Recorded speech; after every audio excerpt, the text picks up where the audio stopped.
Hello, hello. Okay. I brought the Silas PNG tuber model back because I kind of want to use it more. So I'd like playing some of these dating sim games, but this time I'm gonna try finishing step 4 of this game, which is technically this is the last arc of this game. We're technically at the beginning, but I'm hoping we can finish it today. Even though I know it's longer compared to the other parts, but we'll see. Last time I played this, we were meeting our childhood friends from we were meeting our high school friends. So they look different. I have no idea what they look like as an adults now, but okay. The parking lot was now, just well, an empty lot that cars could theoretically park in. Not many took the offer. Cove pulled out his phone, texting Terry and Randy in the group chat to let them know you'd made it. Someone must have answered already because Cove gave you a status update while still staring at the screen. Randy texted, "I can see you." Oh, again? They're gonna do this again? Like last time? Oh my gosh. They're hiding somewhere. Where are they? Oh, right. The blare of a car horn cut you off. You and Cove both turned towards the source of the noise. One of the windows rolled down. Your friends had arrived, making a spectacle of it, as expected. Being the only car meant that they got the pick of the lot, so they pulled to a stop in front of you. The window closed back up, and instead, the two front doors popped open. Terry and Miranda stepped out on the pavement. Oh, she looks pretty! Oh my gosh. I love her hair and her hat. Hi, Cove. Hi, Bert. With a cheery wave, Miranda skipped towards you. Terry, on the other hand, walked speedily over to Cove, squeezing him in a hug. A quiet laugh escaped Cove, along with the majority of the air in his lungs. He didn't fight the constriction, but instead gave Terry's back a pat with a large grin spreading across his face. Oh, it's him. When he let Cove go, Terry came right up to you. He held his fist up for you to bump it. Rhythm said, fist bump. You pressed forward, meeting Terry's knuckles with a light bop. He greeted you with a satisfied grin. It felt so nice to have your friend group reunited as adults. Terry was currently a full-time lifeguard down at the busier speech at town. Over, you were proud of him. He'd helped a lot of people in his line of work. Miranda took Cove's hand and one of yours in her other. Her eyes alight, she gave you both a gentle squeeze. I'm so happy to see you again. Oh. Hey Terry, hi Miranda. He answered assuredly. It was clear that he was equally glad to see them. This reunion was long awaited. For a while, Miranda had been working hard as an assistant at a school while continuing her own education. She also kept busy running a small online shop, selling crafted knickknacks she made. Same. It's good to see you too. It's good to see you too. You were thrilled to have the impromptu afternoon together. It had been way too long since the four of you last got together like this. Miranda released her hands. Giggling, she eyed you both carefully. So how have you been? Things have been nice. Oh, hold on, let me see if I'm kind of worried. I think my model might be blocking some of the text. I'm gonna try making myself smaller. Okay, this should be good. I don't think I'm gonna be blocking anything, hopefully. Everything is perfect. It's fantastic. It's okay. Yeah. Oh, I thought that said it's okay. What do you mean it's okay, Bert? It's fantastic. Yeah, I'm really glad for you.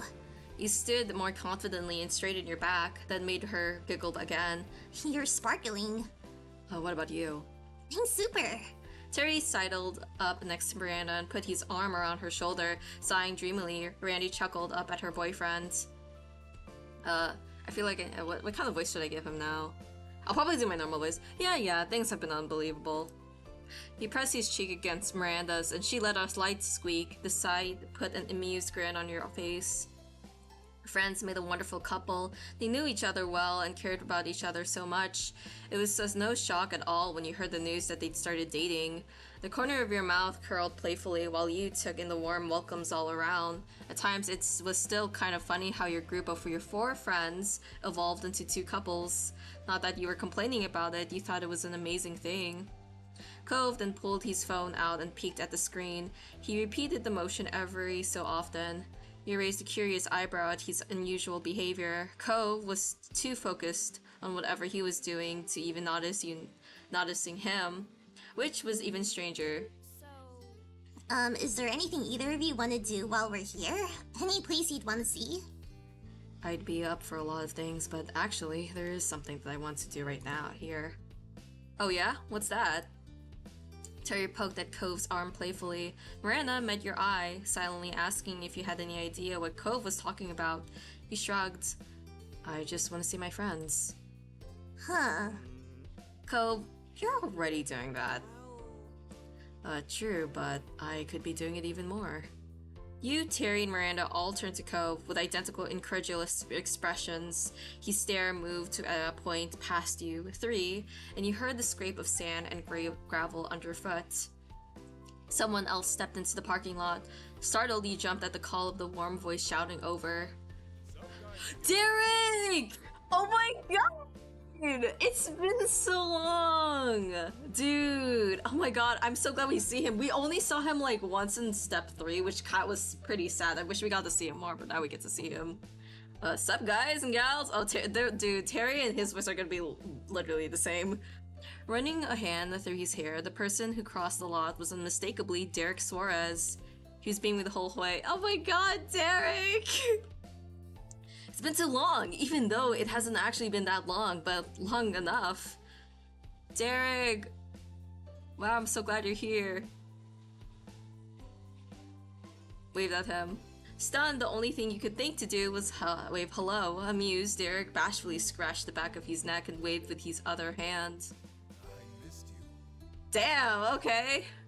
He spoke to you gently. You were thrilled just being there, reunited with him. Derek was a good friend of yours, and he had been for a long time. Hey! He waved over at Terry and Miranda pleasantly. Over the years, they all had met several times in passing, simply through being friends with the same people. Sup, big man? Hi, it's great if you could come. Cove put himself next to Derek. Happy, he clapped a hand on his friend's shoulder. Hi, thanks for coming. Thanks. Of course, thanks for inviting me. Sheepishly, Cove looked back at you and the others. That's when it clicked in your mind. It wasn't his parents that he was texting earlier. It was Derek the entire time. Derek! Ah! Derek is in town for a few months to help my dad and his dad with some work. Yep, I'm working on my own business thing too. But I'm still involved with running the scuba shop when it's called for. Very nifty. Humming, Derek elbowed Cove. So, But hey, we don't have to stand around here for my sake. What's the plan? Let's hit the town. Eager to get going, everyone piled onto Terry's car. The rest of the afternoon was spent visiting spots all over Sunset Bird, laughing and reminiscing the whole way. Once it started to get late, Terry brought you and Cove back to the neighborhood. You didn't have to walk there after all. You didn't get out until promises were made to see each other again before your trip ended.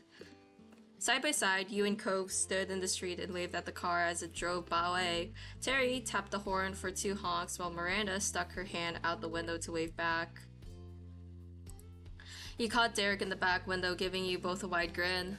Sighing as soon as the car turned her down another street, they were finally out of sight. Well, that was one party. Time for another. Ready to go see your moms? You glanced from Cove over to your childhood home quietly. Yeah. Spirits high, you and Cove crossed the distance to your house. It was almost time for the anniversary dinner. You'd barely stepped over to the threshold of the condo before Ma descended, eagerly welcoming you both. That felt very short, especially when meeting Derek. Like, I kind of wish we had more Derek scenes. I think that's one complaint I had in this game. But then again, maybe, like, I don't know, maybe I had to do some other things to get more Derek scenes, probably. Like, maybe actually getting to with him together, because that's a thing you can do. Like, you can actually date him instead of Cove. The usual greetings were followed by questions on everyone's well-being, after which the conversation moved on to excited chatter about tonight's dinner plans. Cove excused himself to the restroom to freshen up before being on the move again. Oh, what the heck? What the heck, dude? But when he returned, you were shocked to see he had entirely changed outfits. Where did that come from? I packed it with me so I could get dressed before the dinner without having to go back to the hotel. Didn't you? Or maybe you have stuff still here at your mom's place. No, it's not a formal meal. But your mom's party, it's at the country club. Yeah, that's normal. We can wear what we always do. It'd be different if we were going to one of the club's parties, but we're only going for a regular meal. Cove was as befuddled by your explanation as you were in his actions. He threw his arms up, desperate for understanding. Seriously? How can you not dress nicely for a country club? I don't think the Cypress is as special as you've decided it is. You saw Ma, she wasn't in the formal clothes, and she's one of the guests of honor. His frown wobbled, and his cheeks became far pinker. Oh, he's embarrassed! Oh, he looked down at his own self regrettably as he pulled at the cuffed ends of his shirt. Well, I mean, at least you're gonna be, like, probably looking the most nice out of everyone, probably. You dressed up nice compared to everyone. You seemed more like a scolded child than a grown man dressed for the latest charity gala. I thought she was gonna get changed while you and me were. Ma, no way, she'd see a whole lot more time than that. Well, it's okay, you look very nice. I love how much of an idiot you are. Nah, I don't wanna insult him. Patted his arm encouragingly. That earned you a sheepish smile, though he so clearly wished he wasn't in a position to need it. Cove's eyes stole a glance at the hall, as if he was calculating if he'd have time for another quick change. Unfortunately for him, it was not meant to be. The time to head out came far quicker than you'd expected. Cliff and Kyra swung up by the condo to make sure everything was in order, and for your second surprise that night, Cliff was also in the formal clothes. Oh, they thought too. Cove's face excitedly whipped towards yours as the same time Cliff went to Kyra's. The two men pointed at one another. Oh, do they think the same way? Oh. See, he knows. Exactly, sport! Kyra was talking to me like I was crazy! The aforementioned Kyra placed a hand delicately, yet dramatically across her eyes. Like father, like son, I guess. Clifford, our son only knows this because you are the one who raised him. Cliff chuckled, his arm moving to scratch at the back of his neck. Yeah, that's my boy! The ends of Cove's mouth gently bent up. He truly was his father's kid, in more ways than he realized. They may be the only ones in the group, potentially the only guests at the entire club, all guessied up, but at least they could now take solace in one another. That looked to be good enough for them. All of the Ernie family, as well as the honorary members, Cliff, Kyra, and Cove, headed out at the same time to the Cypress. It was to be a perfect reunion. An impeccably smart host greeted you on arrival, smoothly leading the way to the set of tables reserved for your group. Once you'd all settled in, chosen drinks were poured into delicate glasses. The food would be coming out later, letting you soak up to the atmosphere for a little longer. Smiling, your parents faced a group of familiar faces, all gathered here together to share this special day with them. Mom reached over and took Ma's hand, clasping it between both of hers. Thanks for being here tonight, gang. Marrying this lady here is the best thing I've ever done, and there's no one else I'd want to celebrate that with. Yes, you're so lucky. Not only do we have each other, but we've got such a large and loving family through all of you. Around you heard people say aw and chuckling appreciatively at the comment. Lee had clasped her hands tightly in front of her, her eyes shining. Your eyes met Liz's misty ones, and the affection she had for her mom's carried over to you, too. Aww. You return your attention toward the happy couple just as they leaned in to kiss, smiling all the while. Why does Liz look evil? I don't know why she kind of looks evil right there. The table responded with cheers and clapping, shouts of happy anniversary and other congratulations continuing even after they'd broken apart. Mom beamed as she watched Ma giggle dreamily. The waiters reappeared delivering delicious plates of food, and the dinner began in earnest. Both conversation and laughter continued to flow freely as the night went on, with the two families relishing the opportunity to be together once more. Eventually, after your hunger and thirst had been fully satisfied, the plates were cleared and the event began to draw to a close. Cliff and Kyra exchanged goodbyes with your family before heading out together. Cove gave his goodbyes to his parents while hanging back until your moms were ready to head off. You were getting a lift back with your moms. It was already late, so you discussed the possibility of going straight to the hotel rather than going back to the condo, but Cove had asked if they'd mind taking him back to the neighborhood. He'd wanted to visit it a little longer. Your moms had happily agreed. Liz and Lee were feeling tired, so your moms swung by their hotels during the trip home, while you and Cove made the full journey with them. Riding in the back seat of your mom's car, with Cove felt more than a little nostalgic. As your eyes drifted over to him, his head resting onto the window, it was hard to believe how much time had passed. Oh, I don't know why that's... Wait, what did that last thing say? As your eyes drifted over to him, his head rested... Okay, wait, oh, never mind. This is something I read. Okay, never mind. Mom stretched as she got out of the car, smiling over her shoulder as she headed towards the house. Time to put my feet up. Do you two joining us?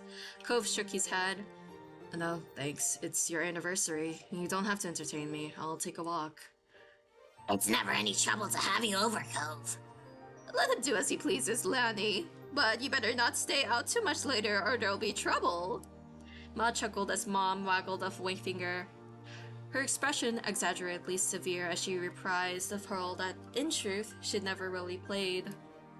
Neither of your parents had been particularly harsh as you'd grown up. Ma joined in the act. Don't go too wild just because there's no school tomorrow. Laughing, they made their way inside, leaving you standing out on the dark street with Cove. You didn't even need to ask him why. You already had the answer for this. He wasn't yet ready for the day to end. What is going on? What's going on? Without a word, Cove began to stroll down the road. You walked alongside him. You'd known your destination long before you arrived on the dark and utterly deserted beach. There were no lights down here, nothing but the moon and the stars for illumination. The only sounds were the gentle waves rolling in and out, and the soft sound of footprints you left in the sand. In other words, it was perfect. Cove stepped out into the waves without a word. He looked up at the sky with a smile, then tucked his head down and began to pull his fancy shirt off. Huh? What? Huh? Wait! What's going on? He tucked it over his head and lobbed it backwards further up the beach and out of the reach of the waves. This is the second time in a row where I don't understand why the guy is taking off his shirt. This is like the second time in 2 days. What are you doing? What are you doing? Yeah, what are you doing? I don't know when I'll have another chance to swim at the beach. I might as well take the chance while it's here. Wait, how long are we staying here? I don't remember how long they were staying. Cove slipped his dress pants off and tossed him back in roughly the same direction as his shirt. He was down to just his polka dot boxer briefs. Oh my god. Oh my god. Sometimes you were really struck by the way in which he was braver than his younger self. This was definitely one of those times. This is... I don't wanna see this. He's just gonna go for a swim. He probably should have brought something with him. He never ever would have done this when you were both living on the street, but you also know he still wouldn't do it with anyone other than someone he spent all those years with. You took off your shirt so you could swim. Nah, I'm good! You thought it was a while that Cove was going... Let's just go in the water. Cove waded further into the water until it came up to his chest. You followed Cove deeper into the sea. Your wet clothes clung to your body, soaking up the water and weighing you down, a physical reminder of all the unwritten rules you were breaking. Cove grinned as you approached. Bro, if we're gonna get a taxi, they're probably gonna get mad at us. I don't know, like our clothes are wet and we go in for a taxi, they'll probably get maybe pissed if we get stuff wet on like the seats and everything. I don't know. I'm gonna be in so much trouble with my moms when we get back. I guess. Yeah, oh well. Think fast. He splashed water at you as soon as the words had left his lips, giving you no time to prepare. The splash had caught you full on, leaving you spluttering and drenched. You slapped him back. Splashed him back. Seeing what you were doing, Cove put his hands up for protection. It was no use. The water washed over him, leaving his hair soaked through. Cove sighed, then looked at you mournfully. The sudden shift in mood alarmed you, but those worries disappeared as soon as he opened his mouth. We're still not merfolk. The world is cruel. You snickered. After a moment, Cove's mock sadness broke and he joined in. I want to see like fan art of like Cove as a mermaid. There has to be somewhere there, like him as a merman. The two of you would be drifting further down along the shoreline, chatting and enjoying the chance to go back on the beach that had provided the backdrop for so much of your childhood. Eventually, a silhouette of structures appeared up ahead. As you drew closer, you realized it was the old playground. Cove spotted it too and hurried towards it, dragging himself out of the water and heading into the park. Wet sand coated his feet and lower legs with every step, clinging thickly enough that it began to resemble a bizarre pair of boots. As you followed him, you wondered how many visitors this little park got these days. There are officially no children living in that neighborhood now. Cove gazed at his surroundings in wide-eyed awe. He didn't care at all that he was soaking wet and dressed only in his underwear. Crouching, he gently pushed one of the child-sized swing seats, marveling at all. I can't believe how tiny everything is. Were we seriously small enough to use these? He shook his head, unable to fathom just how little you'd both been when you first met, then walked over to the monkey bars. Once these had been a challenge for you, now they were a little more than a waist height next to Cove. Cove turned his back to the bars and hopped up onto them with ease, sitting on them comfortably. You sat on the bars with him, you leaned against the bars, you stood in front of him. It was strange seeing adult Cove juxtaposed with the baby playground, but you took your own place on the structure. This place had been something so exciting to Cove back when he first arrived, and apparently it was to this day. Cove smiled eagerly as he approached, kicking his feet in the air happily, briefly forgetting the low vantage point until the tip of his toe scraped along the ground. He continued to swing his feet, but with a little more care. You thought it was adorable. In this moment, you were home. It just so happened to be the place you'd grown up, but really, anywhere you could be with Cove was that for you.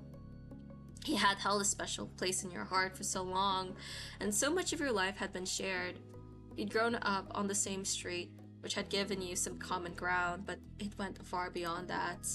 You had been both chosen from a young age to share your life with each other, and you wouldn't have it any other way. Here we are again. You nodded. The moon had shifted now. The funny, impulsive night beach trip with the spike of adrenaline that came from you playing in the water under the moonlight, he settled into something quieter and more nostalgic. You know, this is like a good place for like a marriage proposal or something. If that's going to happen. Cove leaned back, tilting his head towards the sky to admire the stars above. Too bad I wasn't able to bring my surfboard along for this.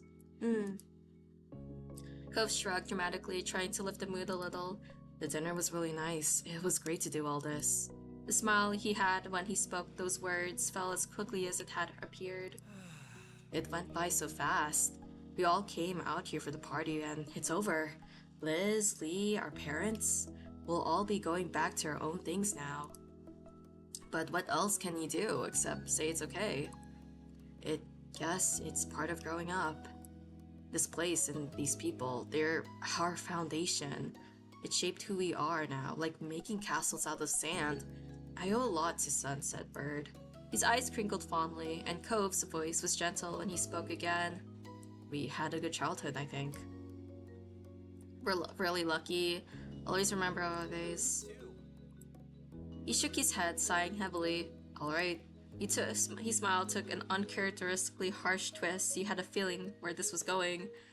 We better get home before your dumb parents who don't know anything get mad. You had a laugh at the half-hearted impression of the sour kid you'd once encountered in this very park. He chuckled along with you for a moment before tapering off. I hope we don't get grounded. The joke kept going. It was very amusing to imagine that not only could your parents somehow ground you as a fully grown and independent adult, but that their powers extended over Cove as well. Oh, that's actually kind of funny. As much as you were enjoying being back here, Cove was right. You had to accept that you needed to go now. It was late, and your moms were still expecting to see you before you got a ride back to the hotel. You and Cove hopped down from the bars, landing easily with the ground only a short distance away below. Before you could return, you had some clothes to retrieve from the beach. He just left them there! You didn't carry them with you! Oh my god, they're like far away from this playground, probably. You trod the same path, following the footprints down to the shore you'd left in the sand only a little while earlier. Once Cove had scrunched up his abandoned clothes, he started to walk up the old path home, side by side. Oh my god, he's walking like that, bro! Oh my god. Droplets of water slipped down his skin and fell onto the road as you made your way back to your mom's house. As you and Cove were still soaked and sandy from your earlier adventure, it was likely that you were leaving quite a trail in your wake. But you'd seen Cove's bedroom growing up, it was only natural for him. The air was slightly humid, already pleasantly dense with moisture that felt like a hug as it closed around you. Any damp footsteps that were left behind would take longer to dry in this weather. The signs of your adventure might even be visible when the sun came up the next day. You hoped so. You quite liked the idea of you and Cove leaving your mark on your hometown again, even if only for a little while.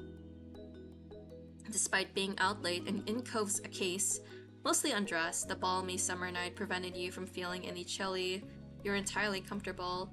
In truth, you felt warm inside and out. The day had been so lovely, spending time with friends and family, and your eyes drifted over to Cove. Cove Holden, your boyfriend. Just seeing him brought a smile to your face. I always want to be with you, Cove. You make me so happy. You're truly my other half. Cove turned to you, his eyes wide and adoring, and he bit his lip as he smiled shyly. You could tell that your words had touched him. I feel the same way, exactly. Here.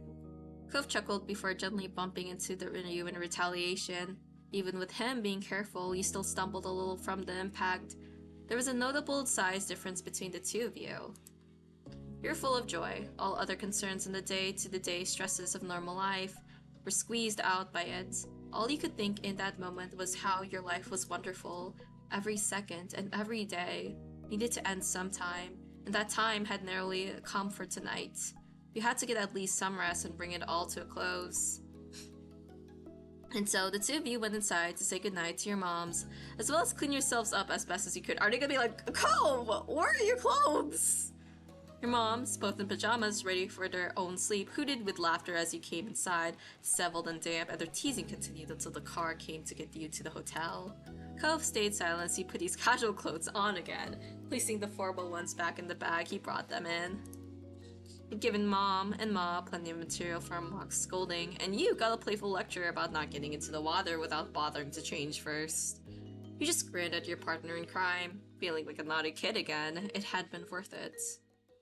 By the time you and Cove finally dragged yourselves to your hotel room for the night, the sky had been dark for some time, and the lonely hotel hallways were quiet. The late hour made you feel a sense of fulfillment. Oof. Oh, what the heck?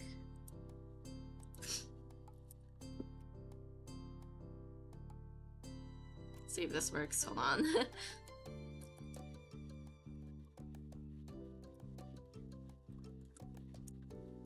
Yo, let's go. It did get gone. Yo, this time it did get erased. The late hour made you feel a sense of fulfillment. You were making the most of your trip. It was such an odd thought that this was almost over. You had settled into the new routine naturally. All the familiar streets and faces made everything easy to get used to. The two of you drowsily shuffled past an ice machine into your room. Cove set his phone on his bedside table, and you followed suit. You both started settling in for the night.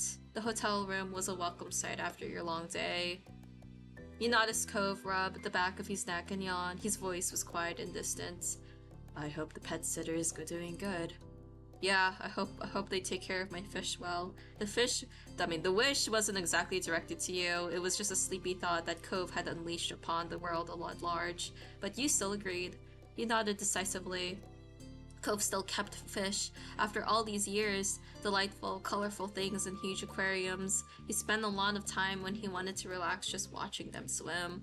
Though they weren't just his, the two of you were raising them together in the place you shared. Of course, with you both gone, the fish had needed someone to take care of them. Cove asked one of your responsible neighbors to handle the job. I had something similar like this too. When I was like younger, like I had like a fish, like a couple of fish pets as well, and we did have like a family friend take care of them. But when we came back, one of the fish's eyes was like gone. I don't know what happened, but like apparently I think our family friend got into a fight with one of the fish somehow, and the fish lost his eye, and it was kind of sad. Like, I just don't. I'm just kind of baffled. Like, what happened? Like, how did it get to the point where he lost his eye? Like, damn. He lived for a long time though. He did live for a good long time. Hopefully our fish doesn't lose an eye though from our neighbor. You were glad to have a decent pet sitter. Cove wasn't the only one who loved those fish. Cove's anxiety about leaving them hadn't subsided. Over the vacation, you had caught him a few times texting the pet sitter and asking about his fish. The really good fish, Cove. What? I'm also a little worried. It'll be okay. It'll be okay. Cove turned his head to you, the nervousness still coming off despite his exhaustion. You calmly smiled at Cove, letting him see your own belief that everything was fine. He relaxed and nodded back at you. Cove yawned widely. He seemed confused at the magnitude of it. He grudgingly blinked at you. I think it's time for bed. You hummed in agreement and started to dig out your pajamas. The two of you got changed and brushed your teeth. In no time at all, both of you were cozy and ready to sleep. After that, you flopped onto your side of the shared bed. Cove headed over to his side, and you felt the mattress dip under his weight. You tucked yourself under the covers, and Cove snuggled in closer to the middle. You turned on your side to face him and scooted slightly closer. Your noses almost touched, and Cove watched you with a soft expression on his face. Cove gently spoke his words like a lullaby. Good night. Cove's eyes fluttered shut, and he let out a contented sigh. There was a warmth from Cove's body next to you. He was right there. His presence was comforting, perfect for lulling you to sleep. His presence was alluring. You really wanted your hands on him. Your eyes fell closed sometime after. You were not sure exactly when, only the fact that they were now too heavy to open. You felt a mixture of bitter and sweet emotions. You were happy to be here, but sad it was ending. There was a relief that you would soon be in your own home again, but also wondering when you would return here. There were many more feelings swirling around in your head that hadn't even crystallized into thoughts yet. Paradoxically, you felt nice but also confused, but then also nice from the confusion in the back of your mind. You realized that you really must be tired. Unsurprisingly, your exhaustion did not give you too much time to muse on your emotions, and in what felt like seconds, you were already dreaming. The dreams dancing around your head become fragmented and faded until you couldn't remember a thing about them at all. You were growing more aware of the real world. You woke up on your own, Cove! You look you look sweet. You woke up feeling enveloped by a warmth, humming happily. You felt Cove's fingers trail up your arm. You opened your eyes with a smile. Gradually, you struggled to keep your eyes half open. Closing your eyes, you snuggled into Cove. You nuzzled into his chest, letting out a delighted sigh. The warmth of your breath sent a shiver through his body. You wrapped your arm around him, holding him there. Not that Cove minded too much, he happily held you back. The sleepy morning couldn't last too long though, and eventually you felt Cove's thumb rubbing circles into your shoulder, trying to ease you back away. It's okay. I don't want to leave either, but it's got to be done. We have to get up, Bert. Once we get past today, we can spend as much time in bed together as you want, okay? Peeking up at him, you could feel the drumming of his heart. Shyly, you gave him a nod. Okay. You sat up fully with a big yawn, stretching your back, then your arms, and lastly your neck before accepting the day. The blanket fell to the side while you swung your legs over to the side of the bed. A part of it almost got caught on your foot, but you kicked it away. Cove slipped out of the bed on the opposite side. Today would be your last day in Sunset Bird. The only thing you had planned was some family time in the old neighborhood. You figured you'd see where the day took you from there. Yawning again, you glanced over at your clothes. There was just one more day to live out of your bag. I'm really looking forward to having my whole full wardrobe again. Oh, is this like, okay, so I guess might be the last day then. Oh, okay, I guess we are like really close to the end of this. Okay. No, you'll look nice in whatever you wear. You always do. You knew from the tone of his voice that Cove was sincere, and his praise warmed your chest. Alright, let's get things going. Our families are waiting. Nodding, you and Cove swiftly finished getting ready to the small hotel room. As soon as you had your stuff together and you were ready to go, you were off. During the ride there, you and Cove decided to visit his dad's house first this time. When you got dropped off, Cove eagerly hopped out in the street with his eyes locked onto his father's condo. Your gaze fell on your boyfriend. He stood in the middle of the street where you grew up together, while the summer sun made him shine. Though, he was the brightest light in your eyes, no matter what. It was a beautiful thing. You knew you'd had to propose before. You know you had— Wait, we proposed? Wait, can he propose? Wait, we can re-propose to him. Oh, dang. Wait, I kind of want to see both. Oh, man. Oh, man. Wait, I actually want to see both of this. It was a beautiful thing. I'll just say it was a beautiful thing. I want to see if he proposes, and then if we actually do finish the game, I want to go back to see what it's like if we propose to him. You wouldn't give up a single second on your time with Ko, meeting him there. You were looking forward to how today's chapter would unfold. Cove strode up to his old front door and casually flung it open without bothering to knock once again. He followed at his side as he poked his head in. He closed the door behind you both. Hello.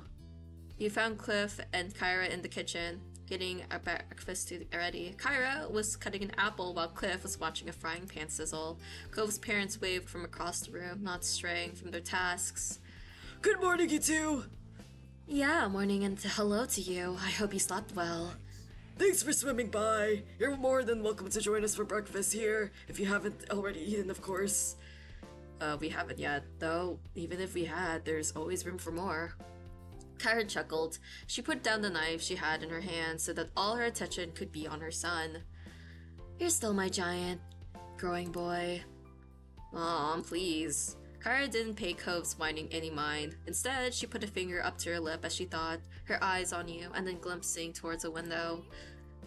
I wonder, do you think your family's eaten you yet, Bert? Maybe not. Your eyes flicked over to the clock on their oven, giving the time your moms may have eaten, or they could be having a slower morning. It was a coin toss either way. Well, give him a call. They could come over. Cove nodded, a sage expression on his face.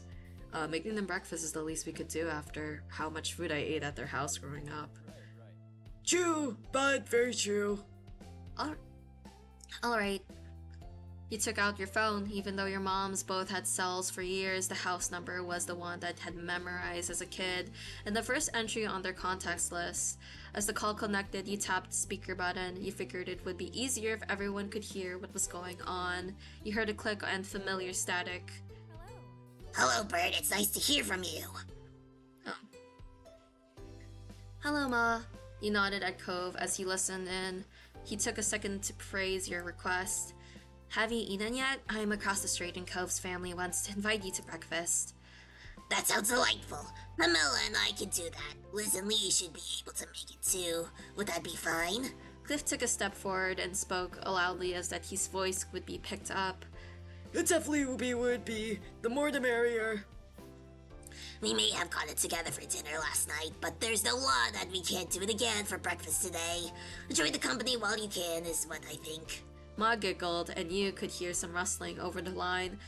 Thank you, I'll let them know we'll be right over. Cliff gave a thumbs up. Cove shook his head with amusement. Dad just gave us a thumbs up. I'm telling you since you can't see him over the phone.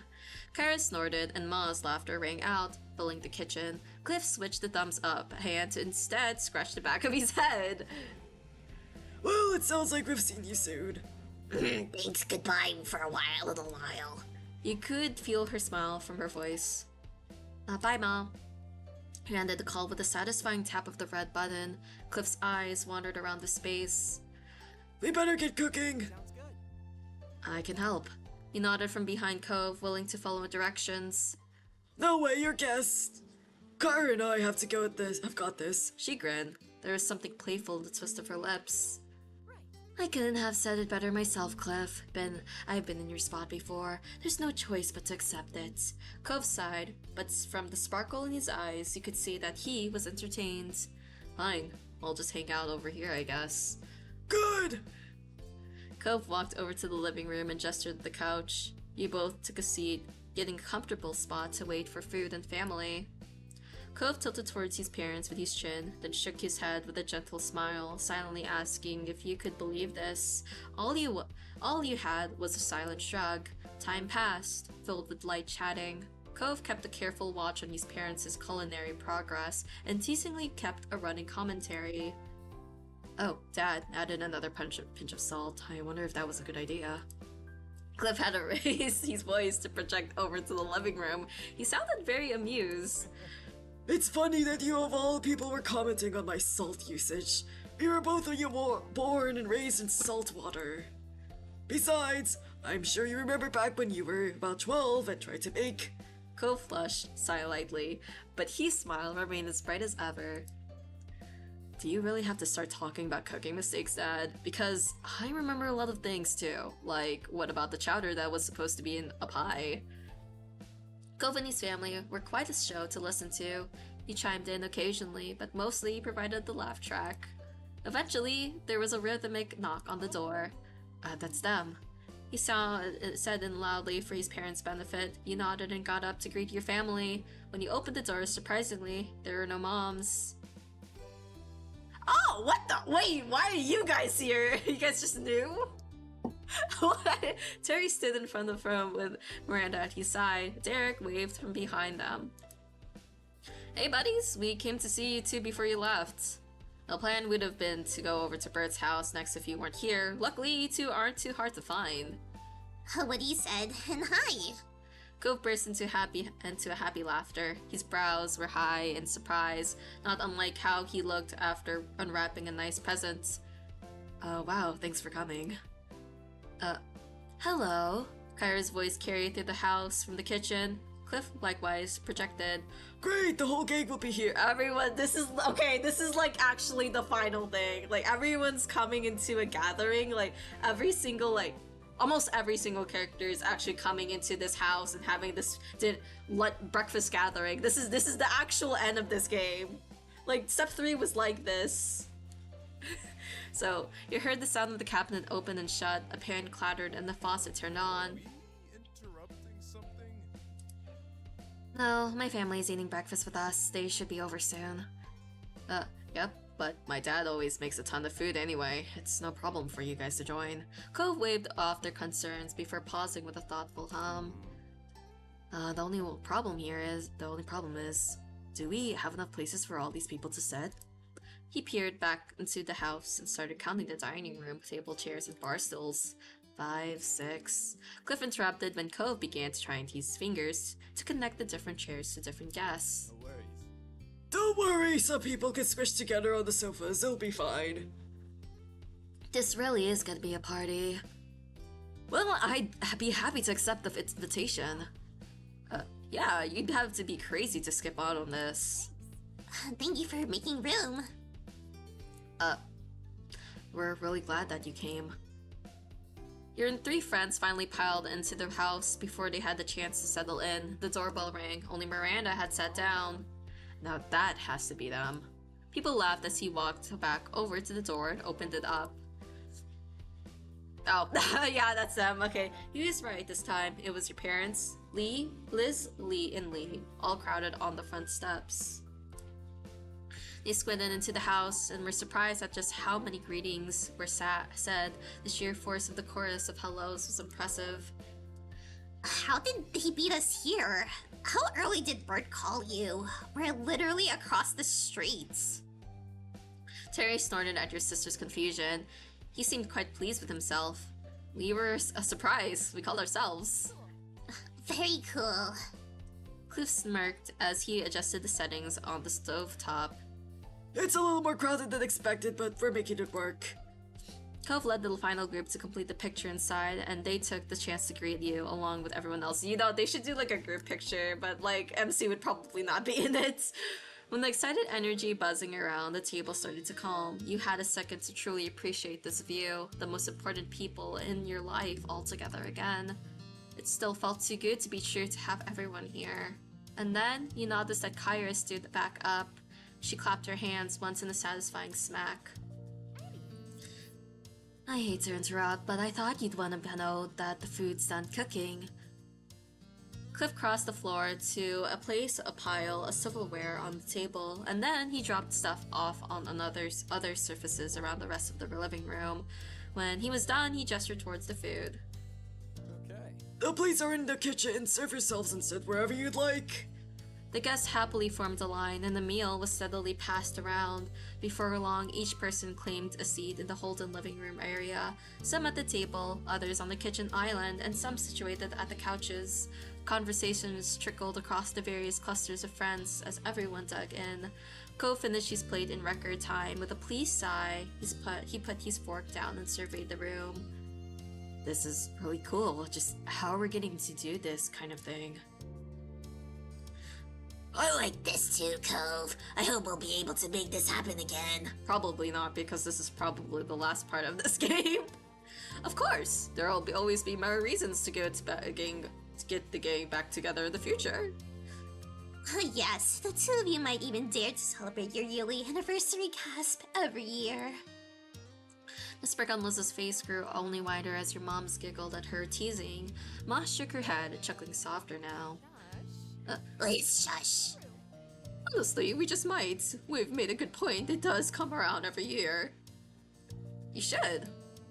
Seriously, you deserve a big celebration for your magical day. The kids are right. You've got a lot of people who want to appreciate you. You've got to give them a chance. It's true. I know I have a lot to thank you for. There were more nods of agreement around the room, and your moms took each other's hands for support. Neither were expecting so much encouragement. Well, think about it.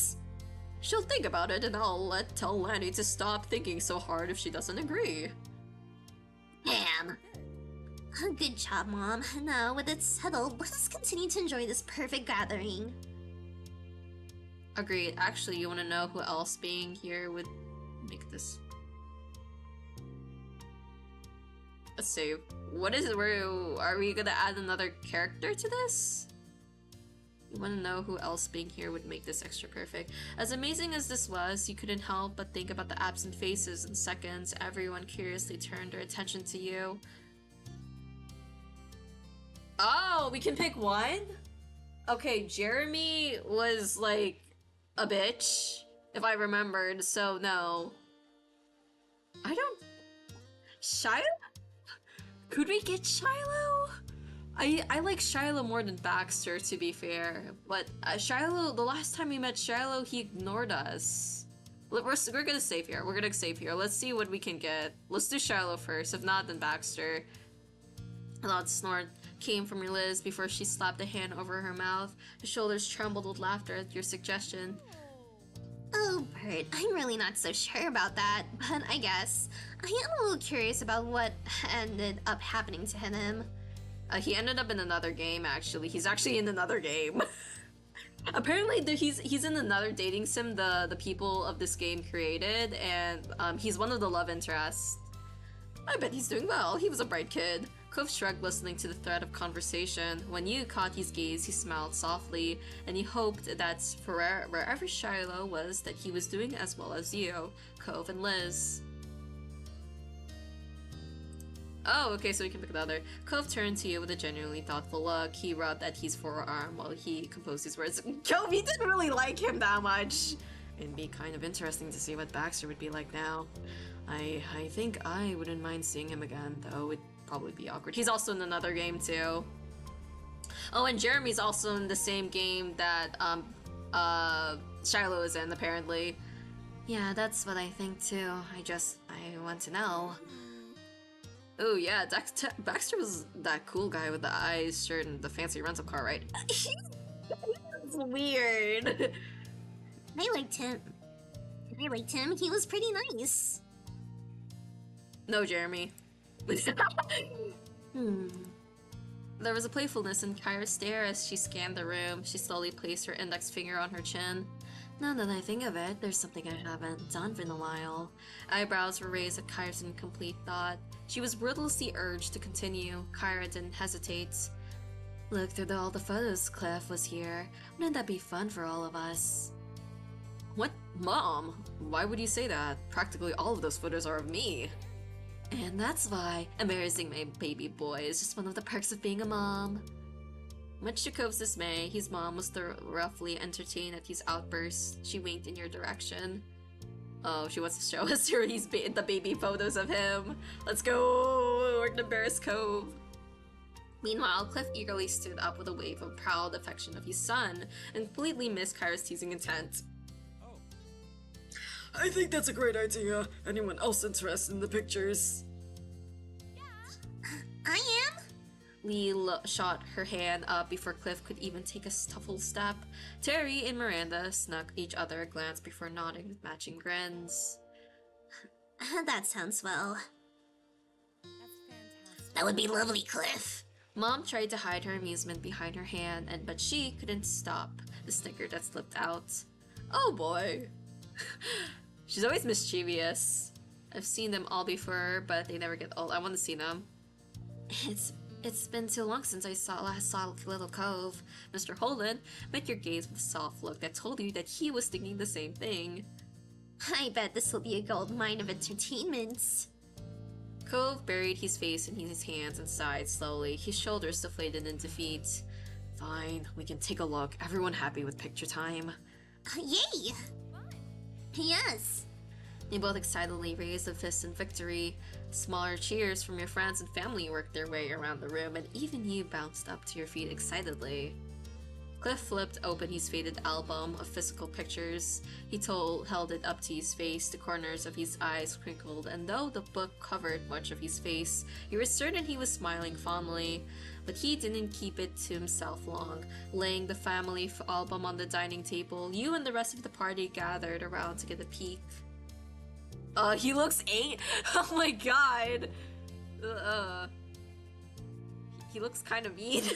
The first picture on the first page was baby Cove in the cute little onesie.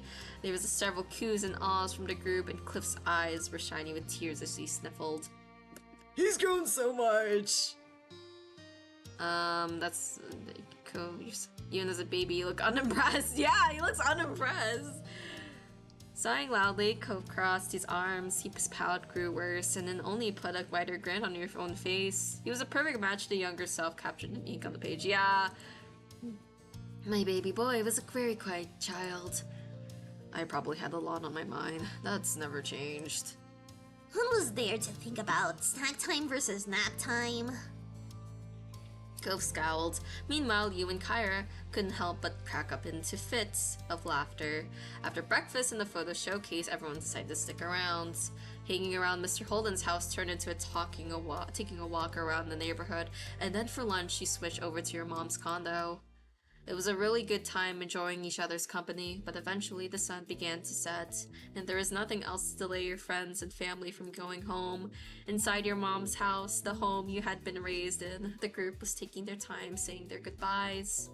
It was tough for you and your family, your friends. You knew that was weighing on the mood. It might be some time before you'd see one another again. It was a pleasure having you all here, and you're welcome to come around again anytime. Ma wrapped an arm around Mom with a little chuckle. Mom leaned her head gently into her wife, and they both beamed. Absolutely. I know we're all adults with our own hectic lives, but we appreciate the time we taken to visit. Snorting, Liz crossed her arms. She leaned one hip out to the side while her lips curled teasingly. You make it sound like this was such a struggle. Some of these people still live here, and it was a vacation for everyone else. Even so, it was very thoughtful, and I hope everyone has a safe trip home. Kyra clapped a hand on Cliff's shoulder. He was puzzled as she leaned in so he could hear her. That means you too. It's dangerous crossing the street. Remember to look both ways. Hey now! Yeah, good luck with all the important grown-up things I'm sure you'll all have to do when you're all out of here. Definitely, I'll give updates next time something exciting happens, or something lame so I can vent about it. How nice. I'm glad Lee won't be forgetting the little people. Never ever. I'll keep in touch too. Very nice. You better. Well, me and Randy aren't going far, so we can keep an eye on the town for the rest of ya. Nothing will get past us. Alright. Wait. Oh god, I feel... Great, we'll make sure everything is okay. No need to worry at all. That's kind of you. Miranda and Terry gave each other pleased smiles, already committing to their self-appointed task. Derek scratched the back of his head, wearing a pensive look. It's always sad when I have to leave this town. It happens too often. But at least there will be people looking out for Sunset Bird. That makes me feel better about it. After a pause, Mr. Holden gave the younger folks a thumbs up. Great. That's all great. You've got a lot to proud of and a lot to be looking forward to. Well said, Cliff. I'm thankful that I've been privileged to witness the growth you've undergone over the years. You've even matured beautifully. Cove was touched by his parents' words and struggled to come up with something to follow. Yeah, it's been good seeing everyone.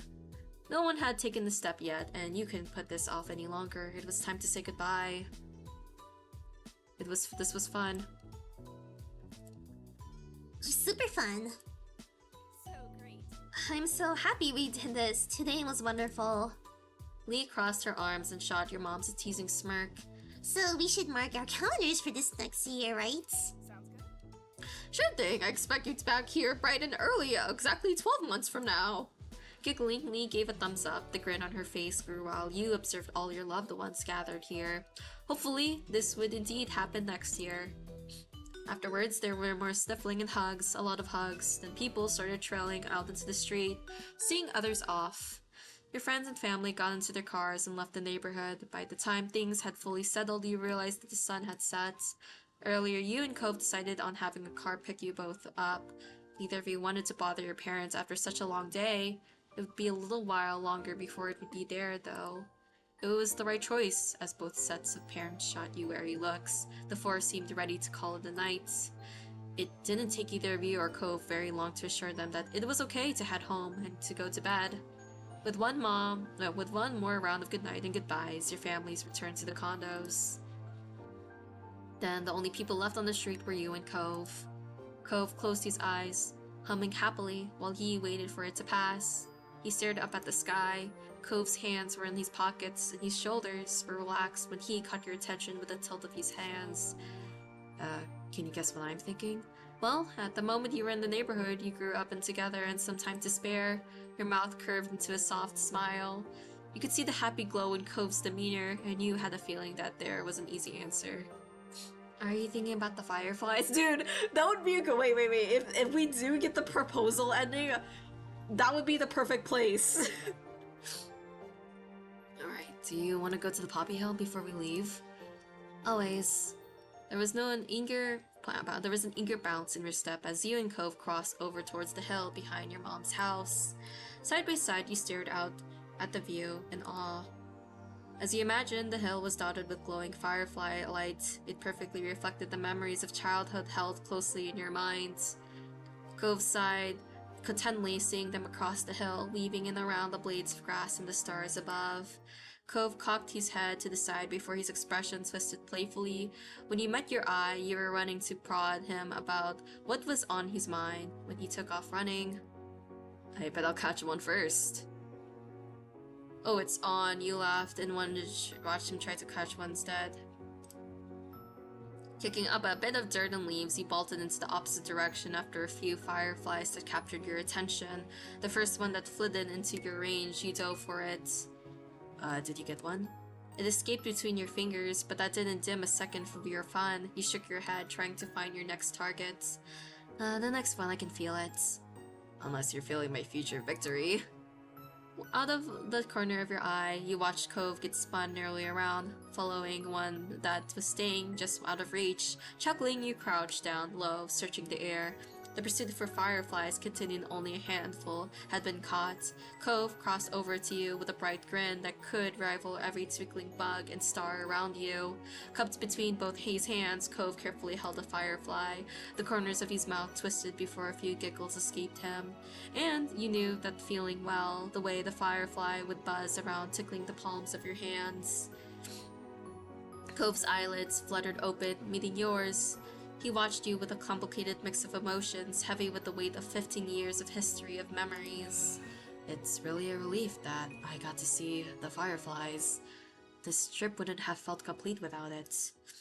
You hummed happily in response before getting caught up in the watching the fireflies again.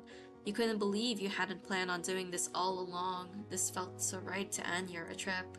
Taking a deep breath, Cove held your eye. He appeared to be conflicted about what he wanted to say next, and you waited for him to make his choice. It's so strange not to live here anymore. Most of my life, neither of us were ever really away from Sunset Bird. Well, unless one of us went on a trip somewhere. Or when both our families took trips together, remember that? He chuckled, losing himself to fawn, him reminiscing. You couldn't help but match his grin. I like that road trip one a lot, though I don't think we all could squish into the RV again. We're way too big. Laughing, Cove shook his head, his brow creased, the longer he sat with the thoughts spinning in his brain. Oh. Those visits back then with my mom, I remember what a big deal they felt like then, to be away from here without anyone else coming for a whole few weeks. Oh, how little I knew. Hey, what do you used to tell your mom about me when you were on those trips to see her? Thrown a little off kilter, Cove hadn't been expecting that question at all. Both of his eyebrows raised, and a part of you wondered if you had somehow spoken gibberish instead. Honestly, I've been wondering about it since I was 13. Kara always kept the details to herself, and you never said a word either. Well, it's not very exciting. Mostly I just tell her about the times we hung out, usually against our wills. And I didn't need to tell you those stories since you know you were there too. There's nothing special to share. But I appreciate my mom didn't go into details. It would have been embarrassing if you knew I was chatting to her about those things. Oh, you hadn't meant for yourself to visibly deflate, but Cove caught it with a bent smile. He shrugged. I get it. After all these years, the reveal is a letdown. Sorry. You didn't think I was very interesting then, and I guess you're right, at least in that way. Your head fell forward with a small laugh. Closing your eyes, you sighed and felt your lips twist in amusement. After that, Cove became quiet, simply gazing into your face. The way the lights around sparkled in his eyes reminded you of moonlight reflecting off the waves in the ocean. There was a depth to it that you could hardly grasp. You couldn't speak, couldn't do anything. Cove held you completely in place as much as the firefly. Seconds tickled by, and you could visibly see tension building up inside your partner. There was a tremble in his stance, creases in his face, and a darkening red color appearing over the cheeks. He breathed in slowly through his nose, squaring up his shoulders as he did. Okay. And then you released the firefly back into the vast night, flew up around him before darting away in the sky. But your gaze was fixated on him. He stood taller than before. I suddenly struck with emotions. Words cracked in Cove's throat. He smiled wryly and continued on. Remember what happened when I got here? The first thing that started off our whole history together? The ends of your mouth quirked up to match Cove's bent grin. $20. Of course it was a deal with your dad come up with. Sorry. Right, Dad's master plan to pay you to be my friends. The exact point of life was held safely in the library for your memories, the scene, the sensations. It was all something you could never forget. Not because of what it was, but because of where it took you, the journey that began in the moment and brought you to where you stood now. The mischievous expression on your face softened from the warmth coming from me over you, just thinking about it on and all. Cove buoyed by the reaction, and he continued to say that was on his mind. And do you remember what happened when I found out about that 20? Cove's tone was playful, possibly to try disguising the bashful, hopeful edge under the surface. He was much too transparent to hide that from you, though. I made you cry. Yeah, it did, and then my dad tried to cheer me up by giving us both a 20. At least a torn half of one. You recalled back on the summer evening so many years ago, when you and Cove were taking the first tentative steps of your relationship. It hadn't been easy, but you were grateful you decided to be honest with him from the start. And the present situation came rushing back to you as the pretense of nonchalance fell away from Cove's voice. With painfully delicate words, he asked another question. Do you know where that ripped piece of money I got is now? Your eyebrows shot up. You had yours, but that was his keepsake to do with what he wanted. But if he's asking that, then it's right here. Can you tell me? I'd like to know. I think I'm about to find out. A sparkling smile that's filled his whole face grew. The corners of his eyes crinkled with the rising cheeks. What? Yo. Cove silently reached into his back pocket and pulled out a faded ripped $20 bill. He held it up in front of you with a gentle, loving expression. You still have it. I always knew it was in my... I always keep it in my wallet. It's irreplaceable. I thought about a lot of things that day I got this. About Dad, about the move away from where I was before to where I was then, and about you. He closed his eyes, sorting through all the emotions you were certain were swirling around inside him. You were that person in the house across the street who was so new to me, someone I'd never even seen before that summer. But somehow, to me, you felt truly there. Seeing you, talking to you, being around you, it ended up being a natural part of everyday life so far. Even though at that point I would have preferred that you hadn't. He had been speaking to you so familiarly, so sweetly, but then his tone became hard. It was more serious than you'd ever heard in your long history together. You're my- oh, wait, why is that bolded? Bert, this 20, it tells the truth. You're my other half. You have ever been since I was 8 years old. Why is that bolded? Cove.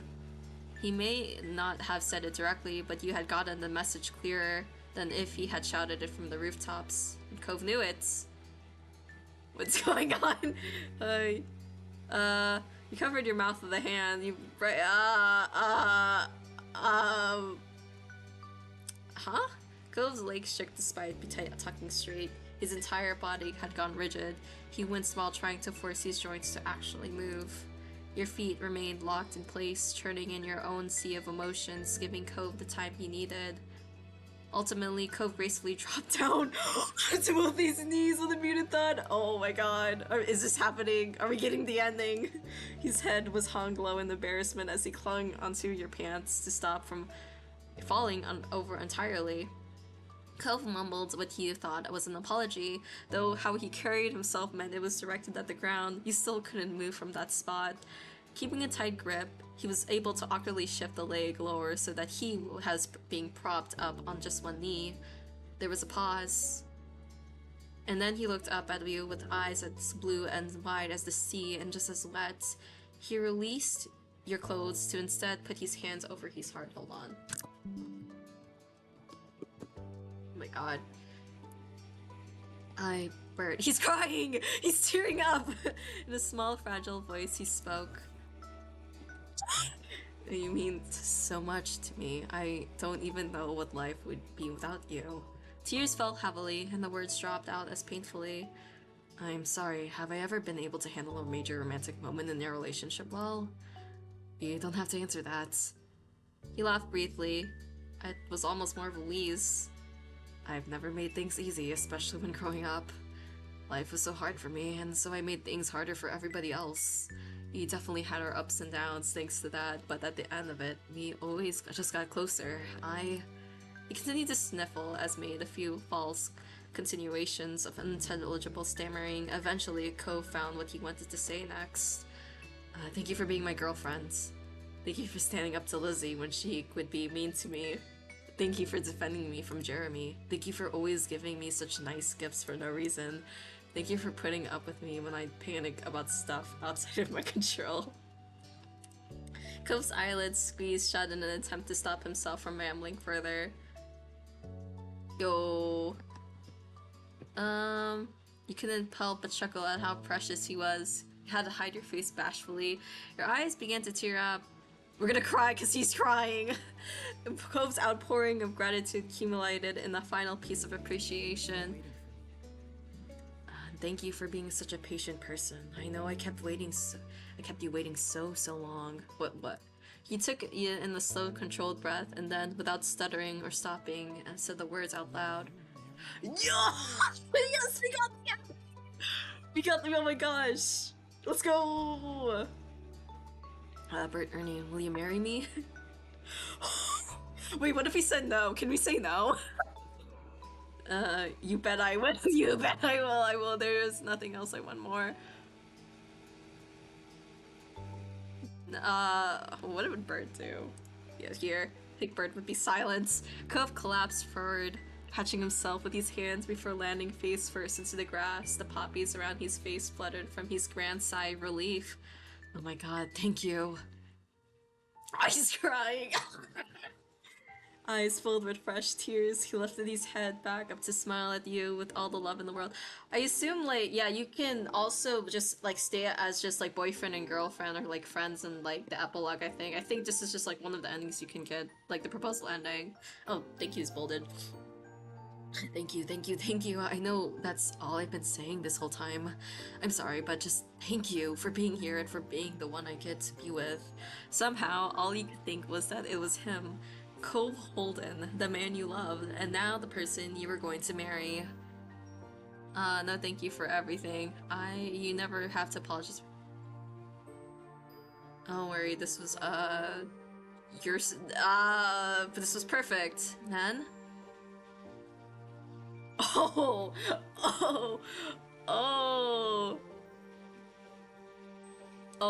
Listen to this. You couldn't hold back any longer. You launched yourself at him and knocked Cove over an impact. He lay flat on his back now. His eyes were wide, but swiftly pulled you against him as he close as he could get, desperate to feel you. You leaned forward and kissed your fiancé. He kissed you both lovingly, and you could feel the smile on his face. The place where you met, where you grew, where you fell in love was now the place where your shared life together truly began.